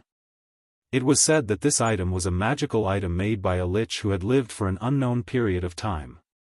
Although it was not a divine weapon, the power it contained was no less than a divine weapon. For spellcasters, it was even more powerful than a divine weapon. Another point was that although divine weapons were very powerful, they also had restrictions. Generally speaking, divine weapons that belonged to a god had to be used by the god's faction. In order to upgrade the storm halberd to a divine weapon, Sulen had to imbue it with divinity. As for directly using the divinity of the abomination, the chaotic and evil divinity in it would make the weapon something that could only be used by the chaotic and evil faction. Therefore, the best way was to extract the divinity from the abomination. As for upgrading the divine weapon, Hathaway had only made a preliminary plan. It would take some time before it could be carried out. Sulen now needed to absorb the divinity left behind by the abomination. He now had 10 points of divinity in his body, and the power of divinity brought about a qualitative sublimation. First, it was in the physical aspect. His body had become stronger and had some characteristics of a divine creature. The second was the sublimation of his soul. His soul had become stronger and had a trace of immortal power. Sulen and Hathaway could only say that their research on divinity was average. According to the existing knowledge, the demigod Lich was the one who had the most in-depth research on divinity. Perhaps the ancient arcanists had a deeper understanding of divinity. After all, those arcanists had fought against the gods in the end. It was impossible for them not to study the power of the gods. Sulen planned to learn more about the power of divinity before making a divine weapon. When Sulen returned to Northern Town, a guard hurriedly came to report that 2 middle-aged men had come to join him. After hearing the guard's report, Sulen knew that these 2 men should be the heroes he had recruited with the hero recruitment token. Sulen was in a good mood as he had recruited 2 heroes with the token. Although he did not directly reach the maximum value, he was not so unlucky as to only recruit 1 hero. Sulen waited in the study for a while, and the servant came in with 2 middle-aged men. One of the 2 middle-aged men had a weather-beaten face. His hands and feet were thick, and his clothes were a little shabby. His brown hair was a little messy, and he had a thick beard. There was a thick layer of calluses between his thumb and index finger. There was also a scar on his face, which made him look unusually ferocious. The other man was the exact opposite. This man was clean and tidy, and his temperament was polite. Although his clothes were not luxurious, they were neatly tailored. His blonde hair was also carefully trimmed. He looked like a noble. "Hello, Your Majesty. I am Barbassa. I am willing to fight for you." "Hello, Your Majesty. I, Holland, am willing to serve you." The 2 men saluted after seeing Sulen. Sulen asked them to sit down, and at the same time, he asked the servant to bring some wine and drinks. At the same time, he checked their attributes. Unexpectedly, these two heroes were actually Tier 4 powerhouses. It should be known that powerhouses of this level would receive preferential treatment in any organization or country on the continent. The conditions Su Lin gave were much worse than the conditions of other kings. One had to admit that the system recruitment token was powerful. After a simple conversation, Su Lin learned some information about the two men. The man named Barbossa was actually a pirate captain. Because he went ashore to rest and resupply, he was betrayed and finally came to the northern wastelands. The other man, Holland, was a fallen noble. Because the old king died of illness, and the new king took the wrong side during the ascension, he was openly and secretly suppressed. He could only leave and unknowingly came to Northern Town.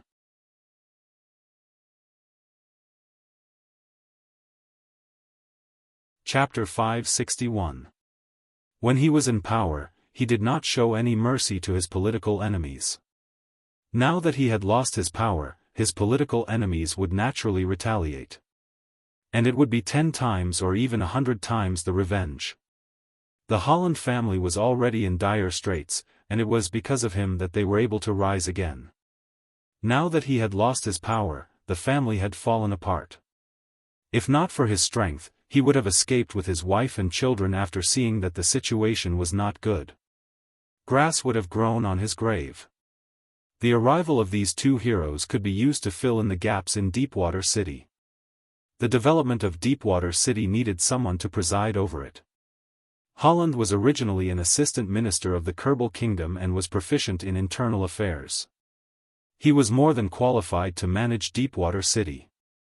Barbossa, on the other hand, could be the captain of the Deepwater port. As a pirate captain, he was proficient in navigation and knew the pirates' port and how to fight. Other than him, there was no other general in Northtown City who knew how to fight at sea. Moreover, although the sea merchants of this era were called merchants, they were actually part-time pirates who often robbed the ships of other countries at sea. Su Lin was preparing to engage in maritime trade. A pirate captain would definitely save him a lot of trouble. After understanding the abilities of the two, Su Lin announced that Barbossa would be the captain of the Deepwater Ports fleet, in charge of fleet trade and combating pirates, and Holland would be the governor of Deepwater City. After accepting their allegiance, Su Lin also saw the degree of their loyalty. Barbossa's loyalty was only 75, while Holland's was 80. Although they were not as good as the other generals under Sullen's command, their loyalty would increase after some time. With 3 legendary powerhouses around, they naturally knew what to choose. Of course, they still had to give the necessary benefits. Kinnar could not be left out. After all, they were all sponsored partnerships. With Holland and Barbossa, the development of Deepwater City began to accelerate. Su Lin directly handed the construction of Deepwater City to Holland and the work of the shipyard to Barbossa. Although Barbossa was a pirate captain, he also had some understanding of shipbuilding. After all, as pirates, they often had to repair their ships themselves. Especially after seizing a ship, they had to modify it. They did not have a shipyard to work for them, so they had to do it themselves. Barbossa was very familiar with the route of the Southern Sea. After all, he was a pirate in the Southern Sea before. He was also familiar with the route to the Eastern continent. After all, they also needed an identity to hide, and they often went to the Eastern Sea route. Su Lin was preparing to open up the sea route to the Eastern continent, so he could give it to him. In addition to building a fleet, the most important thing was to have qualified sailors. The Kingdom of Florence was located inland, and it was very difficult to recruit sailors. They could only recruit some people who could swim for training. After all, the inland river and the sea were two completely different environments. Now, while building the ship, he had Barbossa train these people. If there was a Navy Army SEAL, Su Lin could directly recruit people to train the Navy. Unfortunately, he had opened so many treasure chests, but he had not obtained a Navy Army SEAL.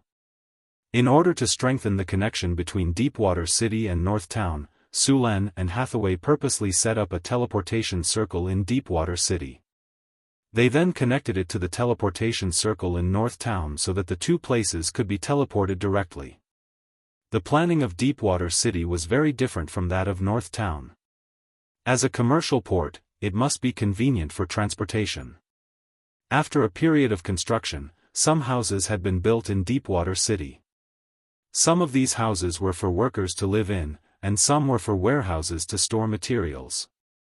Because the city was close to the sea, the climate was humid, and it often rained here, so the city's drainage facilities must be strict. At the same time, the city's terrain must be the highest in the surrounding area. Sulan did not want the whole city to be flooded when the tide rose. In addition to these, because the city was designated as a commercial city, the houses inside were different from other cities. All the houses in Deepwater City had 2 or more floors. Usually, the first floor would be a shop, and the second floor would be a residence. The drainage around the residence also had to be planned, and the roads were all according to the standards of North Town. There were 5 roads in the city, one of which was directly connected to the port. The width of the road had also increased from 4 meters to 10 meters. Once the commercial road was successfully opened, Deepwater City would definitely become a trade hub. If they still planned according to the 4-meter road, it would be very congested. In order to prevent congestion, Sulan planned to use 2 roads, one out and one in. They would go out from the east gate of the city and enter from the north gate. This way, they could reduce congestion as much as possible. Deepwater City's harbor also needed to be built larger. Because Deepwater City was located on the southeast coast of the northern wilderness, the climate here was still somewhat cold. Although it wouldn't freeze in winter, there were often strong winds and waves, which led to the need to build a ring of breakwaters outside the harbor. In addition to the waterproof, Deepwater City also needed to build a lighthouse. As a port city, a lighthouse was indispensable. In this era, navigation technology was limited, so a lighthouse was very important as a building to guide the direction of ships at night. Now, there were almost 10,000 slaves working in Deepwater City. A large part of them were captured by Boulder's army. According to Sulan's plan, at least 50,000 people were needed to build Deepwater City in 1 to 2 years. With so many people, North Town could not transfer them, so they could only grab people from the wilderness near the sea. Originally, the surrounding wilderness also needed to be cleaned up. Sulan did not want to let these monsters affect the safety of the city. Carts of bricks were unloaded from the ships, which were transported from North Town. After several cleaning of the Red Sand River, there were no longer any water monsters blocking the way. Ships transported all kinds of materials. Deepwater City did not have a brick factory, so they could only transport from North Town. Fortunately, water transportation was very convenient. After carefully inspecting the construction of the city, Holland immediately went into work and began to methodically instruct the slaves to build. In order to make these slaves work hard, Sulan also prepared a lot of food. Although it was only potatoes and fish, it was very good for the slaves. Among these slaves, there were many kobold and gnoll supervisors. North Town already had a mature plan to enslave these monsters. After Barbassa arrived, he directly took a group of newly recruited sailors to the shipyard. During this period of intense construction, a small sailboat had been built. Barbassa planned to use it to train the sailors first. However, for safety reasons, Sulan also gave them some underwater breathing potions.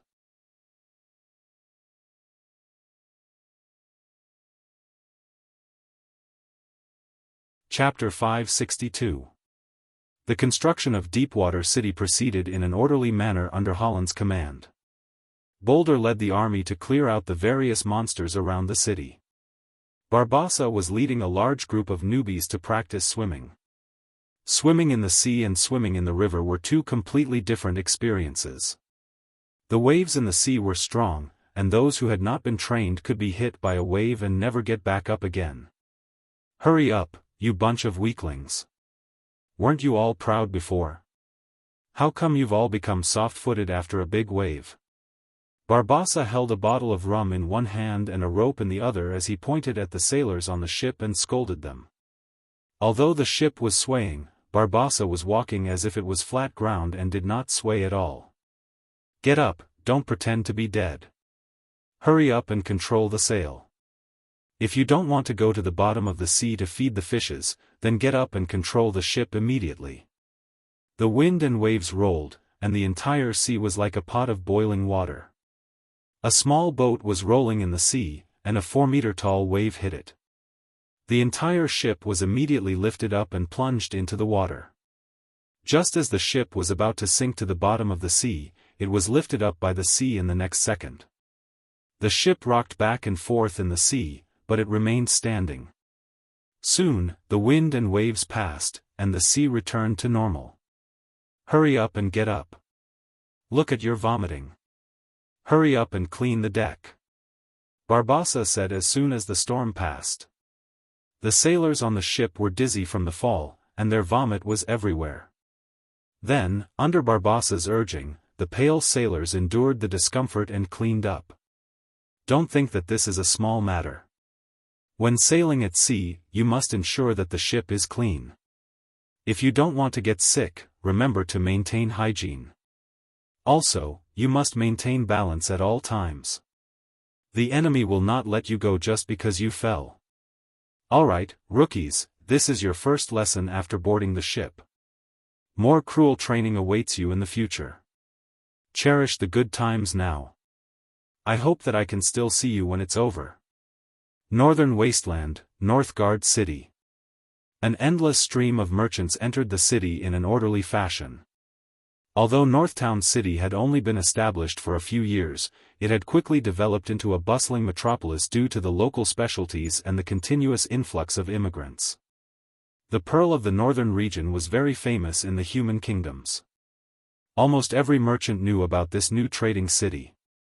Merchants with stout faces could be seen bargaining everywhere. Occasionally, they would even say thank you to Lady Joaquin, and then use their silver tongue to get the other party to lower the price. Northern Battlefront City had become an important trade center in the north.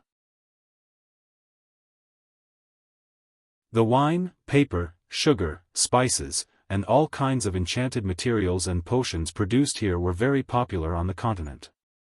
As long as they were transported back, they could make at least double the profit. Surprisingly, the fastest-growing temple in Northern Town was neither the Church of Wisdom nor the Church of the Lord of Dawn, but the Church of the Lady of Wealth. This was the most prosperous trading city in the northern lands. Every day, a large number of merchants would come here. Almost all of the merchants who came here would go to the Temple of Wealth to pray that they could become rich. The merchants were the believers of the Lady of Wealth. Every transaction here was worth at least 1,000 kinnar. The monthly tax revenue of Northern Battlefront City now exceeded that of Cult City, an important city in the north. The merchants would go to the Temple of the Lady of Wealth to pray, and basically, they would offer some money. The last time Su Len went to the Temple of Wealth, the walls of the temple were actually gilded. It was said that this was just a basic practice of the Temple of Wealth. At the most extravagant time, they would gild the entire temple with a layer of gold. It was said that in the City of Wealth, the temple was not only gilded, but even the entire city would be painted with gold paint. The whole city looked golden. Of course, with the growth of wealth, there were countless filth hidden on the smooth surface of the City of Wealth. All kinds of darkness grew in the corners. Don't expect the nobles and officials to have much integrity. In their eyes, integrity and bottom line were far less tempting than the shiny kinnar. Even with the power of the Temple of Wealth's restriction, there were still unknown corpses in the sewers of the City of Wealth. But in Northern Battlefront City, this situation had been completely eliminated. Sullen's control of the city was amazing. He would never allow any gray corner in the city to compete with him for wealth and control of the city. A large number of soldiers patrolled the city every day. Anyone who violated the laws of Northern Battlefront City would be arrested. Prancing Horse Tavern. This was one of the best taverns in Northern Battlefront City. The owner of the tavern was very smart. He came here when Northern Battlefront City was developing, but he did not get a license to trade in white sugar. However, the merchant was not disappointed. Instead, he found another way to open a tavern here. He used his connections to buy a lot of beautiful female slaves from other cities to provide services for the merchants who came and went. The first time he ate crabs made him a lot of money. His Prancing Horse Tavern also became a place where many merchants lived.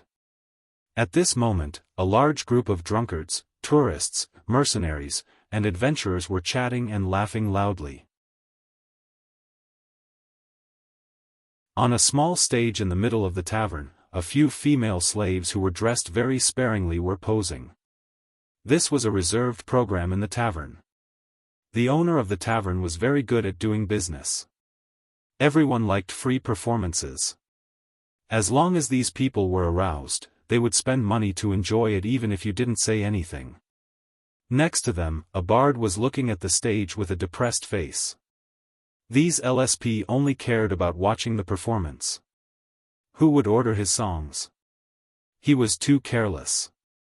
He originally thought that the Prancing Horse Tavern was popular and wanted to make a lot of money. In the end, no one asked him to sing. A dwarf with a loud voice was drinking a local specialty of vodka. He looked drunk, but he was still shouting that he wanted to arm wrestle with another dwarf. A halfling stood at a table not far away.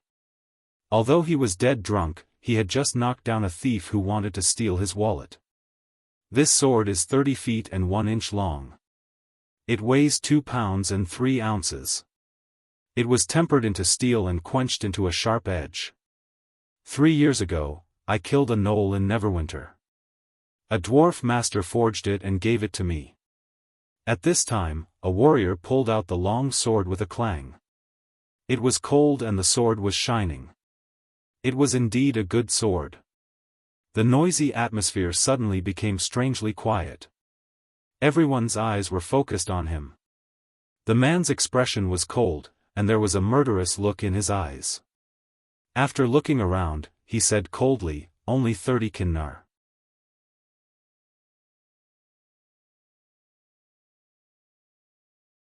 Chapter 563. After a moment of silence, there was a burst of laughter in the tavern. Sulen almost spat out the rum he just drank. A mercenary in the tavern laughed and said to the man, "I thought there was a guy who dared to make a move here, and I thought there would be a good show. In the end, this is what you showed us?"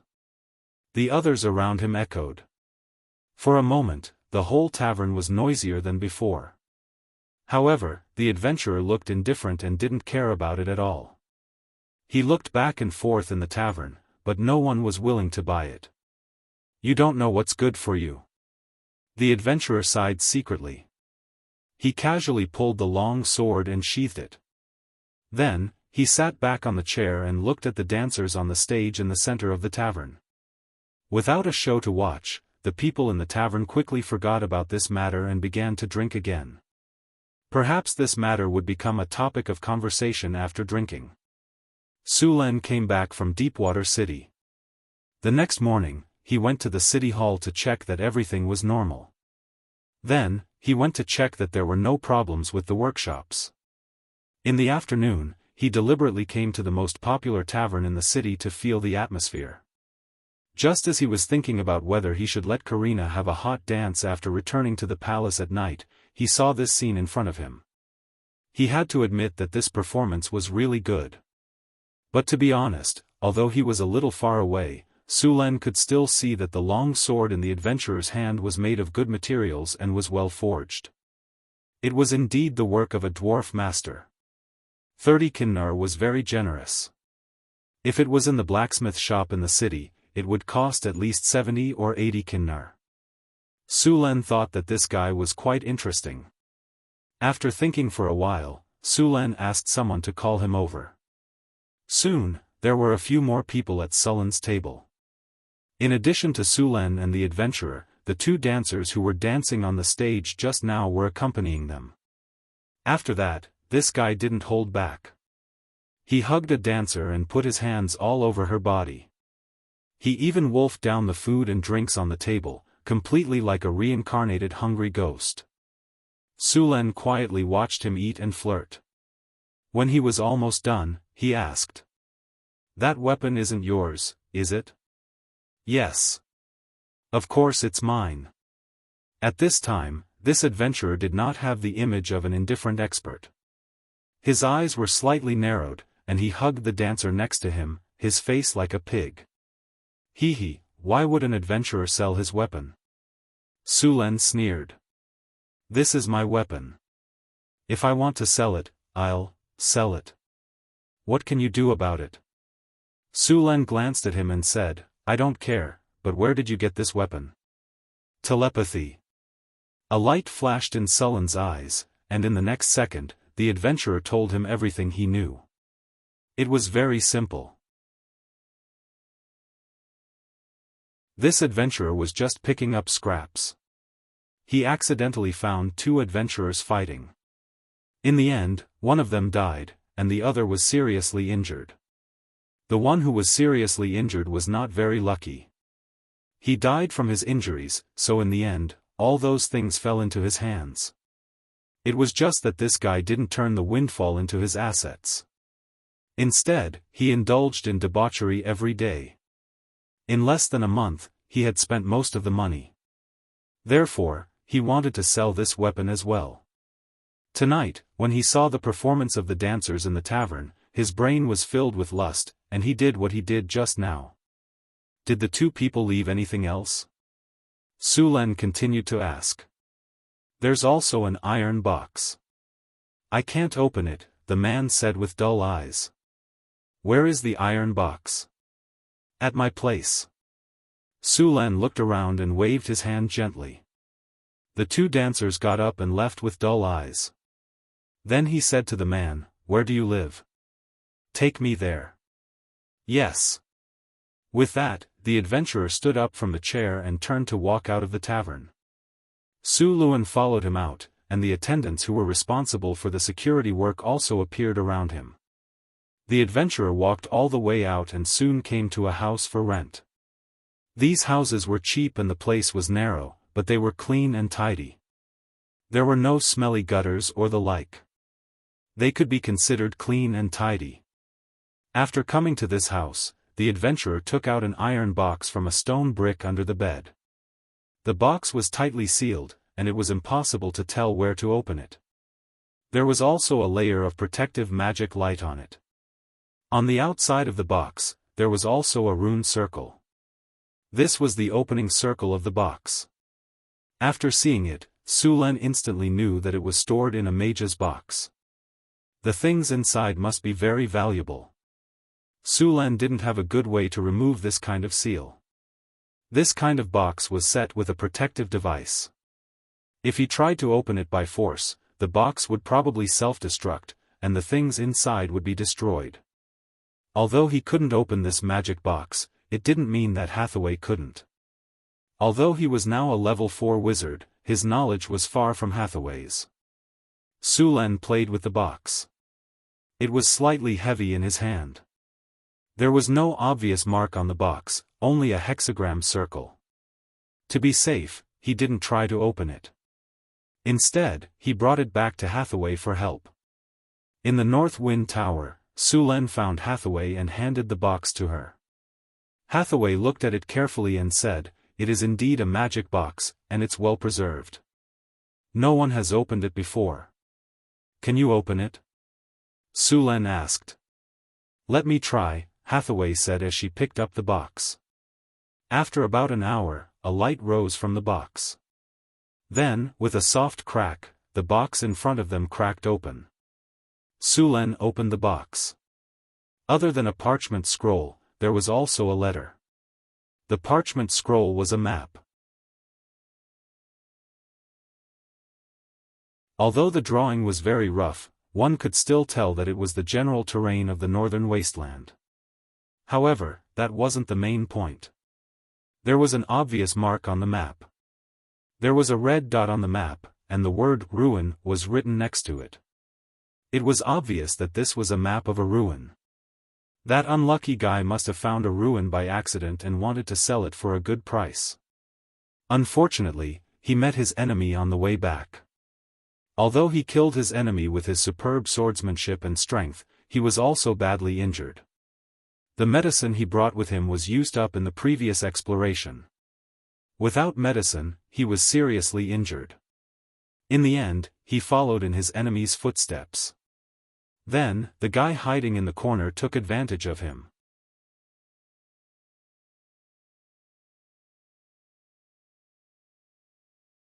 Chapter 564. There were many ruins left behind by the ancient arcanists in the northern wasteland. Most of them had been destroyed, leaving only broken walls behind. However, there were many ruins that still contained many precious items. Therefore, many adventurers who discovered a new ruin would sell it to other organizations if they were unable to explore it. Normally, the wizard organizations would be very interested in these ruins. They could sell them for a good price. Sulen checked the map. The ruins marked on it were a little far from the northern town. It was close to the ice field. Frost giants and white dragons lived there. The climate was cold, and it was covered in ice and snow. It was the worst place to live on the entire continent. If Sulen wanted to explore the ruins there, he had to be prepared for the possibility of encountering frost giants and white dragons. The northern town city was still exploring the ruins they had just acquired, so they could not spare too many people. He planned to send some people to investigate first before making his next move. The northern town city had two secret realms. They were a few hundred kilometers apart. Sulen planned to build a teleportation circle between them. In fact, compared to secret realms, Sulen was more interested in demi-planes. Secret realms were hidden using spatial techniques. They could not be separated from the main material world, and they could not be moved. Every secret realm was built based on the energy of the ley lines around it. There was a lot of ley line energy in the ground. The ley line energy was like the veins in the ground. Some places had more ley line energy, while others had less. There were also some meridians that crisscrossed and crisscrossed, forming earth vein energy nodes. Secret realms were built using these earth vein energy nodes. Of course, natural ley line energy nodes had a lot of mixed energy. They needed to be sorted out and guided from other ley line energy to complete the energy node. Only then could a secret realm be built. Many secret realms were built using several ley line energy nodes.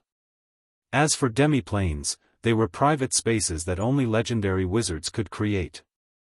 Of course, some lucky wizards could find demi-planes in the astral plane and use them for themselves. Floating space cities usually had their own half-bit wall. The various products of this half-bit wall were used to supply the floating space city. This allowed a floating space city to easily drift in the astral boundary for thousands of years without relying on external materials. Although adepts had the ability to create half-planes, very few of them would do so. They thought that the half-planes they created would be empty. Let alone resources, they wouldn't even have air, water, land, or gravity. They would have to collect and fill them up bit by bit. Under normal circumstances, such half-planes were used by legendary wizards as storage spaces. They relied on powerful magic to strengthen the space barrier as a storage warehouse. Since there was nothing here, there was no need to worry about things deteriorating or being damaged. In fact, legendary wizards already had some of the power of gods to some extent. Just like creating a half-plane, if a wizard wanted to, they could create a world. Of course, it would take a long time. Modifying a semiplane was a very complicated project. Unless it was done by the manpower of a large adept organization, it would take a legendary adept thousands of years to complete the task. If Sulen wanted to build a floating space city, the half-plane creation technology and transformation would also need to be put on the agenda. If he was lucky enough to find a half-plane in the astral plane, it would be great. Many wizards would attach their half-planes to a material plane. As for those that could grow on their own, it was completely impossible to find one. The demiplane would grow bit by bit after absorbing energy. It would grow by dozens of square meters every day. It might seem hard to notice, but after a year, 10 years, or 100 years of accumulation, it would become a rather large space. If it continued to grow, the demiplane would also have the chance to become a prime material plane. Northern Town City didn't have a half-plane now, but Hathaway had the spell to create one. If they couldn't find a suitable half-plane in the astral plane, they would have to create one themselves and then transform it. By then, they would be able to separate the two secret realms from the main material plane and fill them in. Your Majesty, the batch of magic wood you ordered is here. In the study, a guard said respectfully. How much is here? Sulen put down the book and asked. The first batch is 150 square meters. All of them are magic red pine wood. They are all top-quality wood. The guard said respectfully. Then let's go take a look. Sulen stood up and stretched. He then let the guard behind him put on his coat and walked out of the door. Soon, the group arrived at the warehouse where the goods were stored. There were two groups of soldiers standing guard outside the warehouse. There was another group of soldiers patrolling inside the warehouse. The warehouse was filled with white sugar, paper, and alcohol produced by the factories in Northern Town. The shipment of demonized red pine wood was also piled up here. The heavy door of the warehouse opened, and Sulen walked in first. As soon as he walked in, he saw the wood piled up not far away. Magic red pine wood was a kind of wood that had a nice fragrance. At this moment, the entire warehouse was filled with a nice fragrance. This kind of wood was hard and light. It had the ability to repel insects and moths. Its magic properties were also good. It was often used to make magic ships. Since Sulen was ready to open up a channel, he naturally had to build a magic ship. With a magic ship like this, the safety of the ships in Deepwater City could be guaranteed. Only then would the rebellious pirates be afraid. The Red Dragon Queen was able to control the entire Southern Sea. She occupied all the important channels and collected high taxes. Other than her own strength, she also had a powerful fleet made up of magic ships.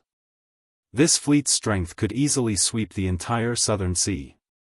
Even the three most powerful countries in the Southern Sea together wouldn't be able to defeat it.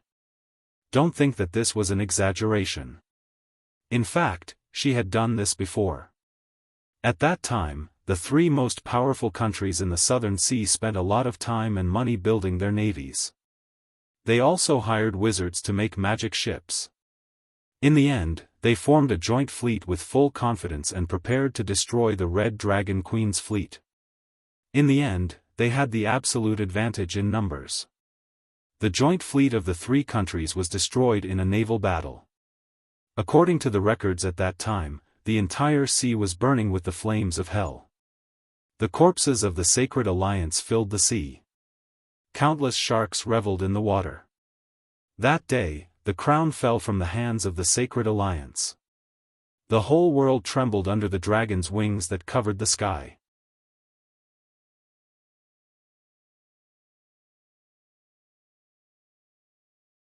Chapter 565. Although Deepwater City did not intend to extravagantly build a magic fleet, a powerful magic ship was still a necessity. After processing, the enchanted red pine wood would be used as the main material for the magic ship. Sulen reached out and touched the wood in front of him, then used his energy to feel it. It was indeed a good material, and there was nothing wrong with it. Only then did he nod. This kind of magic wood was basically a military resource, and ordinary people had no way to buy it. The southern countries were especially strict about this kind of wood. After all, if pirates got their hands on this wood, although they could not cast spells on the ship, the wood itself could crush ordinary ships. Sulen didn't produce enchanted red pine wood here. Instead, he bought it from other wizard organizations. Many wizard organizations would plant enchanted red pine wood in large quantities in the secret realm. Some could be used to make magic wands, and some could be sold in exchange for other resources. The most powerful magic ship in the Southern Sea was called the Red Dragon Queen. This ship was made of dragon blood wood. The body of a giant dragon would constantly release a kind of radiation energy to the surroundings.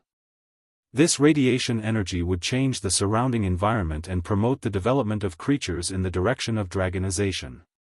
This kind of dragon blood wood was a kind of wood that grew near the nest of a giant dragon. The quality of the dragon blood wood was determined by the giant dragon that lived around it.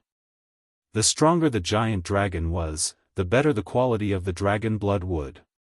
The dragon blood wood used by the Red Dragon Queen was grown around the nest of the Red Dragon Queen. This kind of wood was much better than the enchanted red pine wood Sulen used.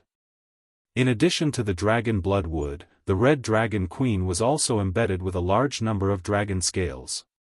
These dragon scales were shed by the Red Dragon Queen. Although they were not as strong as the ones on her body, their defense was still very high. The crew of this ship were all descendants of the Red Dragon Queen. It was this ship that defeated the alliance fleet of the three countries in one fell swoop. Then, other ships would surround the alliance fleet and completely send it to the bottom of the sea. In this era, not everyone could own a magic ship. Other than the various countries, only the major wizard organizations and some big nobles could afford to build one. Every few years, the major sorcerer organizations would recruit apprentices from all over the world. These ships were not to be touched unless you wanted to start a war with the sorcerer organization. Those great nobles would spend a lot of money to build a magic ship. The size of the ship was still very small, and it was usually used as the flagship of a caravan to protect the fleet. The magic ship that Sulen was going to build was not going to be stingy. It was built by legendary wizard Hathaway and Sulen. It was definitely going to be a very powerful ship. Due to the lack of sailors, they did not intend to use too many people on this ship. It would be a powerful magic ship. The sailboat and the ballistic cannons could be controlled by magic. If it was not for the lack of technical skills, he would even try to install the magic particle railgun on the ship. With one shot, no matter if it was the Red Dragon Queen, the Dawn Goddess, or the Queen Anne, they would all be destroyed. After checking that the wood was up to standard, Sulen directly sent them to the secret mirror. He planned to build a magic ship here. Hathaway, Alex, and Sulen came here. In addition to the wood in front of them, Sulen also prepared magic steel and other metals. These magic steel were used to make the keel of the magic ship. Sulen took out a blueprint. The magic ship was built according to this blueprint.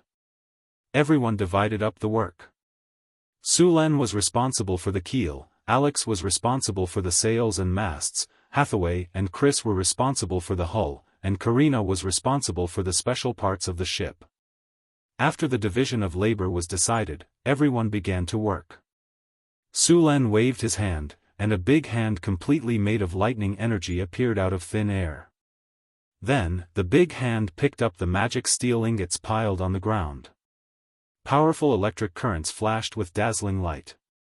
The originally hard magic steel ingots were quickly softened by the electric arcs and melted into a pile of liquid metal. Then, the molten liquid metal quickly changed into various shapes under Sulen's control. The magic ship was 56 meters long and 32 meters wide. The keel was 50 meters long and 26 meters wide. Sulen planned to make the keel of such a ship in one go. Powerful lightning energy surged out of his body. Pieces of magic steel ingots were melted and then merged according to the blueprint. Soon, a large mass of magic steel liquid floated in the air. After confirming that there was enough magic steel, Sulen began to control the liquid metal to quickly form it. Soon, a keel gradually took shape. After the keel was formed, the dazzling lightning energy slowly disappeared, and the magic steel liquid metal began to cool down. Magic steel was a metal with excellent magical conductivity. It was far more durable than ordinary steel. It was also much lighter than ordinary steel. At the same time, it was not too expensive to make. It was a good choice to make the keel of a ship. Of course, the keel was only half finished. After the cooling down, Su Len still needed to enchant it to increase its durability, reduce its weight, increase its resistance to corrosion, and increase its magic defense. At the same time, he also needed to create an energy channel. While Su Len was making the keel, the others were not idle. Hathaway took out her magic staff. With a flash of light, neatly arranged magic red pine wood floated in the air. Then, the wood was arranged in a picturesque disorder in the air. Wind blades appeared one after another. Then, these wind blades waved and cut the wood. The hard magic wood was quickly cut into neat materials. After the wood was cut, the planks began to be pieced together. Although there was a lot of wood, under Hathaway's control, the wood was quickly cut into standard parts. After Su Len finished the keel, the wood was quickly pieced together. The flying planks flew to the designated location, and a huge wooden sailboat was quickly completed from scratch. The masts that Alex had prepared earlier were also installed under her control. Soon, 3 huge masts were erected, and huge white sails and ropes began to be connected to the designated positions. The masts stood tall, and the double deck and the ballista were all in place. At the bow of the ship was the head of a dragon. Hathaway had carved it according to Onyxia's image. The slender body was like the hull of the ship. When the last plank was put in place, the ship went from nothing to complete in just a few hours. Of course, this was only the first step. The next step was to enchant the ship.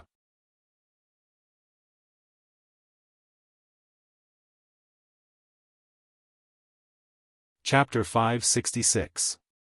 The task of enchantment was left to Hathaway.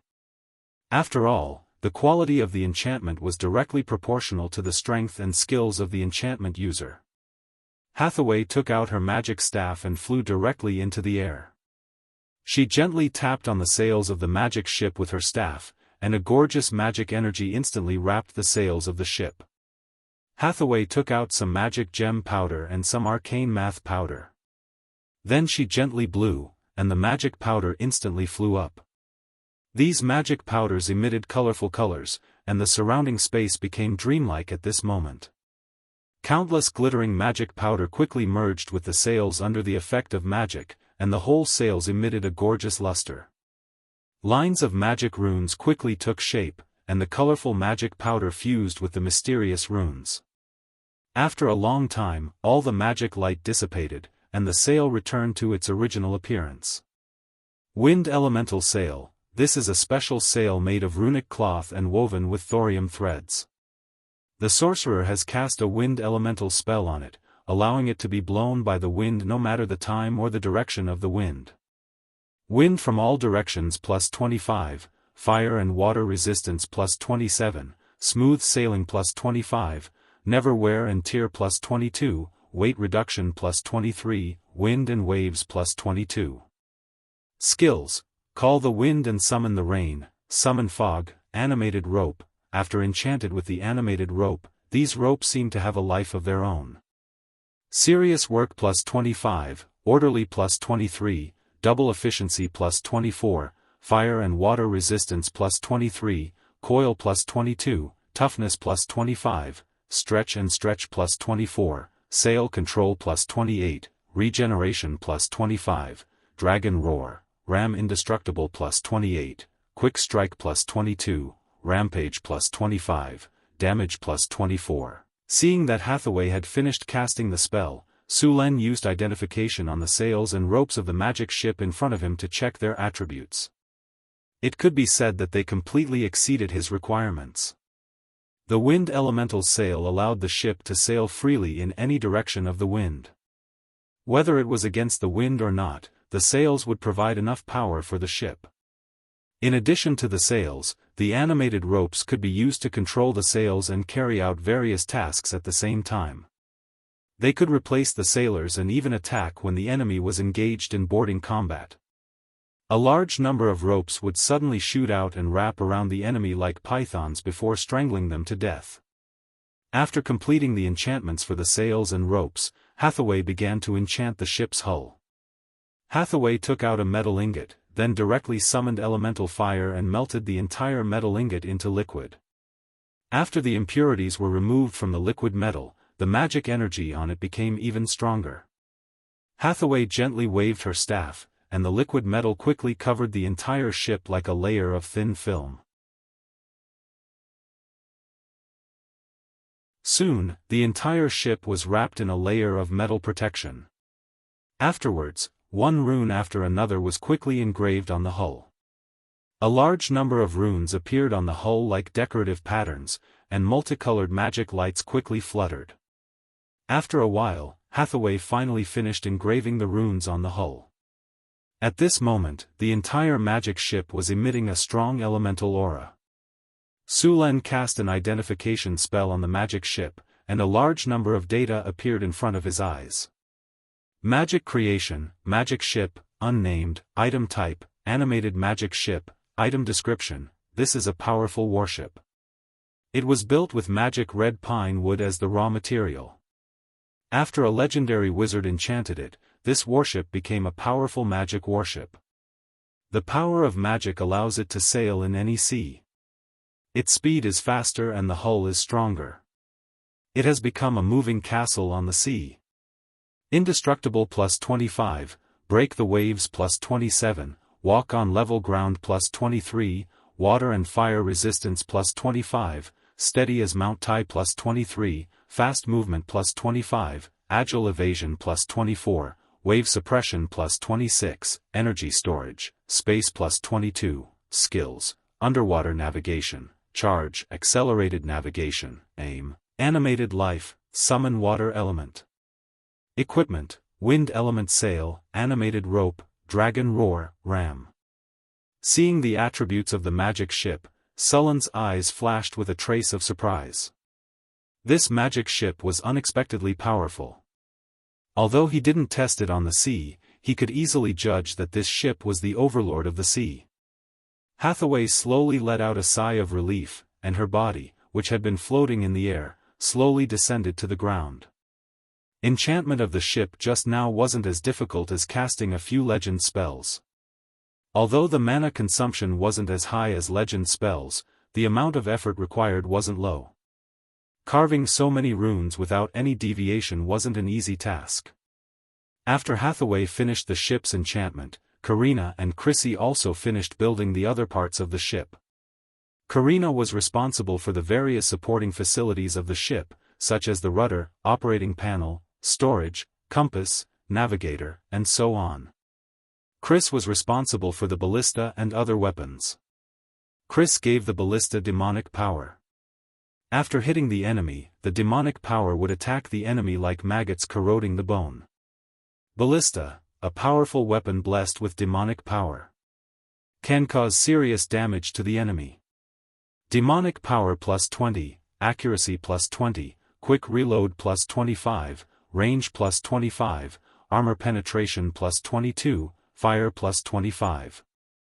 Skills, rapid shooting, arrow rain, rapid shooting, increase attack speed by 100%. Lasts for 3 minutes. Arrow rain, at the cost of sacrificing the power of the ballista, fire a large number of arrows to cover an area. The arrows can be fire arrows or ordinary arrows. Red Dragon's Fury, flamethrower. After activation, it can spray high-temperature flames at the enemy in front of it. Demonic power +22, area of effect +25, high-temperature burn +20, burn on water +22, poisonous smoke +25. Skills, Hellfire, flamethrower. Hellfire, because of the demonic power, the Red Dragon's Fury can summon Hellfire when activated, causing great damage to the enemy. Flamethrower, accumulates power for 1 second and then suddenly explodes. Can double the range of the flamethrower. In addition to these equipment such as compasses, astrologers, and binoculars were also enchanted with various spells such as Fog Insight, direction guidance, and eagle eye. These equipment allowed the magic ship to deal with all kinds of situations. The magic ship was finally completed after everyone's joint efforts. The combat power of this ship could easily destroy a fleet. Hathaway cast life animate on the ship, and the magic ship had a basic consciousness.